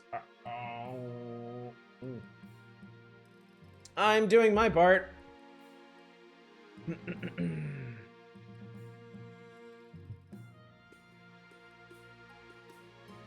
This game is such lovely chaos. This is great. All right, well, counts. If you could scramble up somebody else to rebel, great. I'm gonna talk about my spy network now. You're sifting through paperwork one morning when you look up to find the spy master standing before you. Between two fingertips, she clutches a tiny scroll small as a cherry stem. This is a message from one of our agents of the field, Your Majesty. I sent her to Conte Dr. Guess Who's castle disguised as a bard with a flute at the ready. Open it. Of course. Oh God. This is a 60% trade challenge. Wait to hear the success of your fledgling spy. Trade challenge success for the counts. Spymaster studies the scroll for a moment. A smile creeps across her face. She holds it over a candle flame and it vanishes as a puff of cinders. She's been welcomed into Conti Dr. Guess Who's court with open arms and already flattering them with fawning songs. So our spies are just as successful. Over the next few weeks, you see back word more and more of your agents, almost all of them successfully worm their way into your nobles' courts. Now I just hope they can maintain their cover. 40% stability challenge. A few more weeks pass. Success? What the fuck? You wait anxiously for news of your spy's progress. One day your spy master appears at your desk, your face lit by a triumphant smirk. Good news, Your Majesty. Our spies have uncovered some of your nobles' darkest secrets. Did you know Conti Dr. Guess Who has an irrational fear of lemons? You do now. We have a few illicit romances between the nobles and our generically attractive bards. The blackmail writes itself. This has gone better than I expected. You do enjoy the services of an excellent spy master, but we can't get complacent and see if our other spies are equally successful. Over the next few weeks, your spies will make more and more positive reports, so you establish a spy network throughout the entire kingdom. It's with a sense of smugness that you call your council sessions. The nobles file in, you realize you know all of their secrets, their weaknesses, everything. Listen, Your Majesty, I was thinking the taxes have been awfully high lately. Why don't we hold a vote on reducing them? No. I must have misheard you. I just called a vote. Let's go, chop chop. Count, can you come up here for a moment? I need a word in private. Count Sir Electric walks up to your throne, his face quizzical. Your spy master leans over and whispers something in his ear, and he looks suddenly horrified. By the blood of the dead, how did you know that? Only my mother knows about that. Sit down, Count. If the king doesn't want to vote today, there will be no vote. Count Sir Electric returns to his seat, trembling like a leaf. This is an outrage! The vote must go ahead! Hey, care for some lemonade? Ah, leave me alone! I'll do whatever you say! I could get used to this. When you leave the council hall, the nobles are quiet. They know a new era has begun. An era of cooperation. Or else. Your wife meets you back at your chambers. Your heir Audish, too, in her arms. Very clever, Audish. Let's just hope it doesn't all blow up in our face. This is where my reign really begins. I can't wait to see what you have planned. That night you sleep an untroubled sleep for the first time since you first sat on the throne. No matter their grievances, the nobles will never again dare to defy you. You simply need to mention offhandedly that you know what they did last winter, or that you know where they sleep at night. Oh my god. Oh my god. Yes! Holy shit. That's incredible. So, okay, so it turns out, so I had to get my stability and my trade up as high as possible because those would be the stats that those challenges were rolled against. And I just got lucky on them. I just got lucky on them. Oh my god. That was what, 60% and 40%? Holy shit. Manic. Yeah, it wasn't, no, there was no numerical goal. Yeah, it just had to be, yeah. I mean, I guess it could have been like microscopic. It could have been like stability 1, trade 1. Technically you could still win, but you'd have to win like a 10% roll or something. The monarch is victorious. Like a 1 in 4 chance, roughly. I mean, if we can be honest, that's basically the story of my life anyway. So, in haste to complete their scheme, the barons mishandled their gunpowder. It blew up in their faces, literally. All that was found of Baron Tradon was a pair of boots with feet still inside. The chief's agreement with the ice giants fell apart, and the giants ended up attacking the north instead. The subsequent war kept the chiefs too busy to worry about matters of the throne. Rushing to complete the scheme, the counts attempted their blood ritual too early. The summoned demon escaped their control and slaughtered dozens, including Mezzi and Count Naren. Aww. King Audish ruled from the shadows, getting his way in the council with blackmail and threats. The nobles were terrified, but the peasants considered a golden age. After 15 years of unquestioned rule, King Audish died peacefully in bed, and the nobles let out a collective sigh of relief. I seriously can't fucking believe this. King Audish the farmer. 3 years on the dot. Is this like the choose your own adventure version of RimWorld? Kind of, yeah. It kind of is. All right. Well, damn.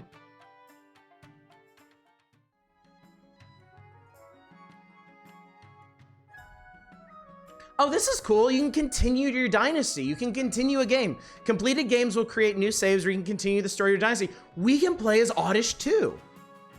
That's so cool. What's up, Blues? We're actually done. I just finished the game and I am not starting another one. So if you're gonna raid somebody, I really appreciate you dropping by, but better served. I know, right? You and I were like on the same page. It's ridiculous. But it's so nice to see you. I hope you had a good time with this too. I had a fucking blast with this. Yeah, that was the luckiest possible resolution to this imaginable. Everyone was ready to rebel. Yeah, everyone. I think, yeah, one more season and literally everyone was going to rebel. That was incredible. But here's the beautiful part. Here's the beautiful part. We can actually continue this dynasty. Audish the First has slipped through your fingers, but Audish the Second has their reign to complete. Your second game will include dynasty events which continue the story of previous events. Your nobles will return to their previous regions and keep their wealth.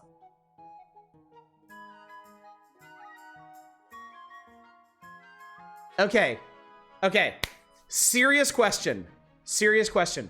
When do you all want to continue this? Because I am absolutely willing to do a second night of this. When do you want to do it? Continue event, forget Audish 2, we get Bear 2? Oh, absolutely soon. Absolutely soon. Do y'all want to do next Friday?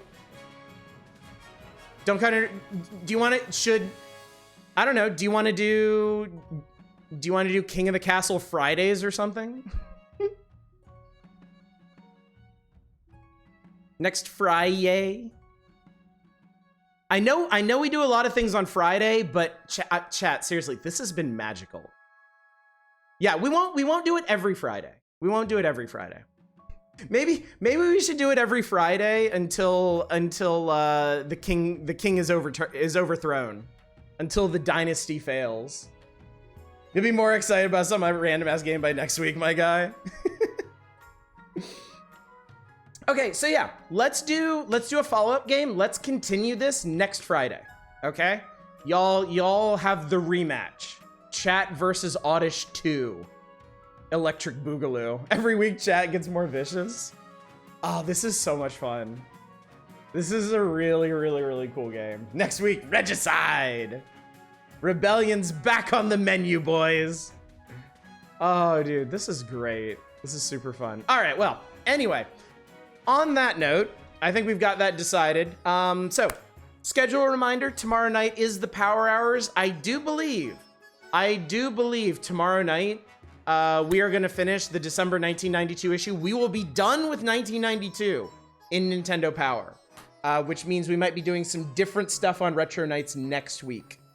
I do not stream on Sunday. Sunday is the one night of the week I don't stream on. And then Monday, we will be back with RimWorld. And we'll be playing RimWorld Monday, Tuesday, and Wednesday, so.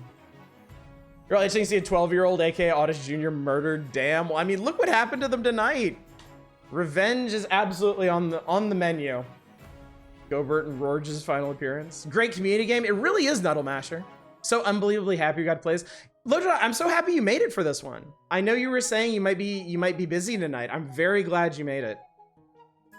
And I'm happy this was so much fun. I'm really happy people had a good time with this. So this really does seem like the perfect game for a community like ours. As active and as engaged as everyone is, and with everyone just so eager to see me fail, it really doesn't get any better than this, does it? Anyway, chat. Yeah, and you know, that's important too. It never gets too hyper competitive, you know?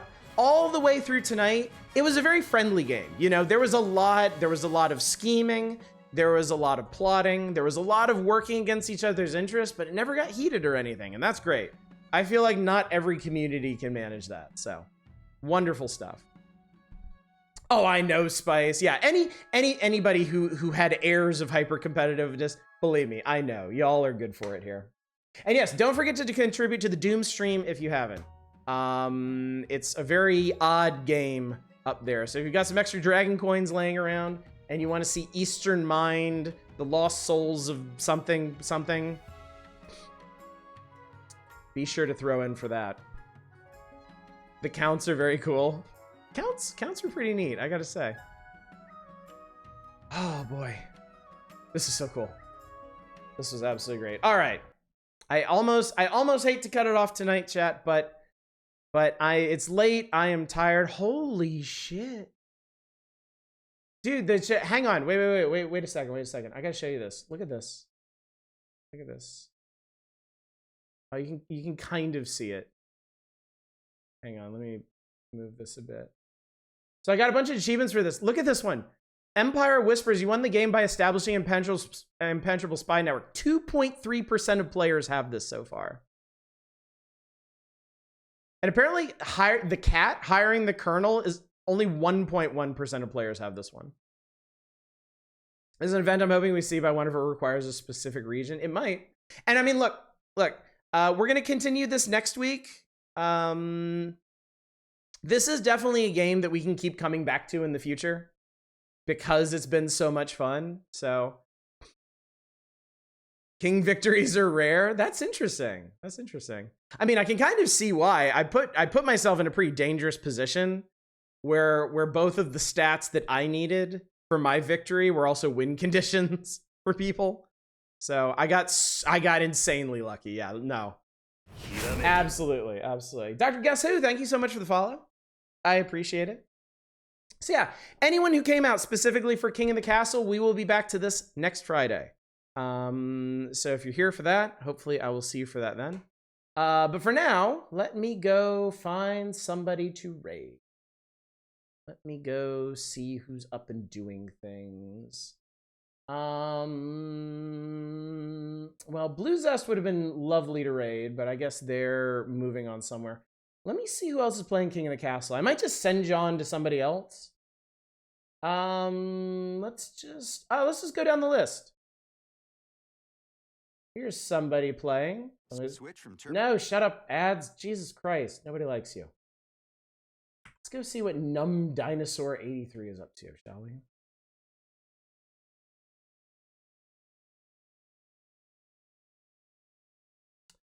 All right, gang. Well, once again, thank you all so much for coming out.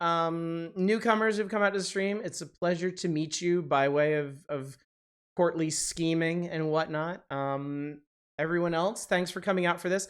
And a big thanks to everyone who pushed for us to play this, because it did turn out to be an incredibly fun experience for all involved, I think.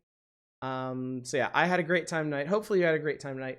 Hopefully I will see you tomorrow night for some Nintendo Power, or on Monday for some RimWorld, or next Friday for even more of this. But no matter when I see you, until then, as always, y'all take care. Bye, everybody.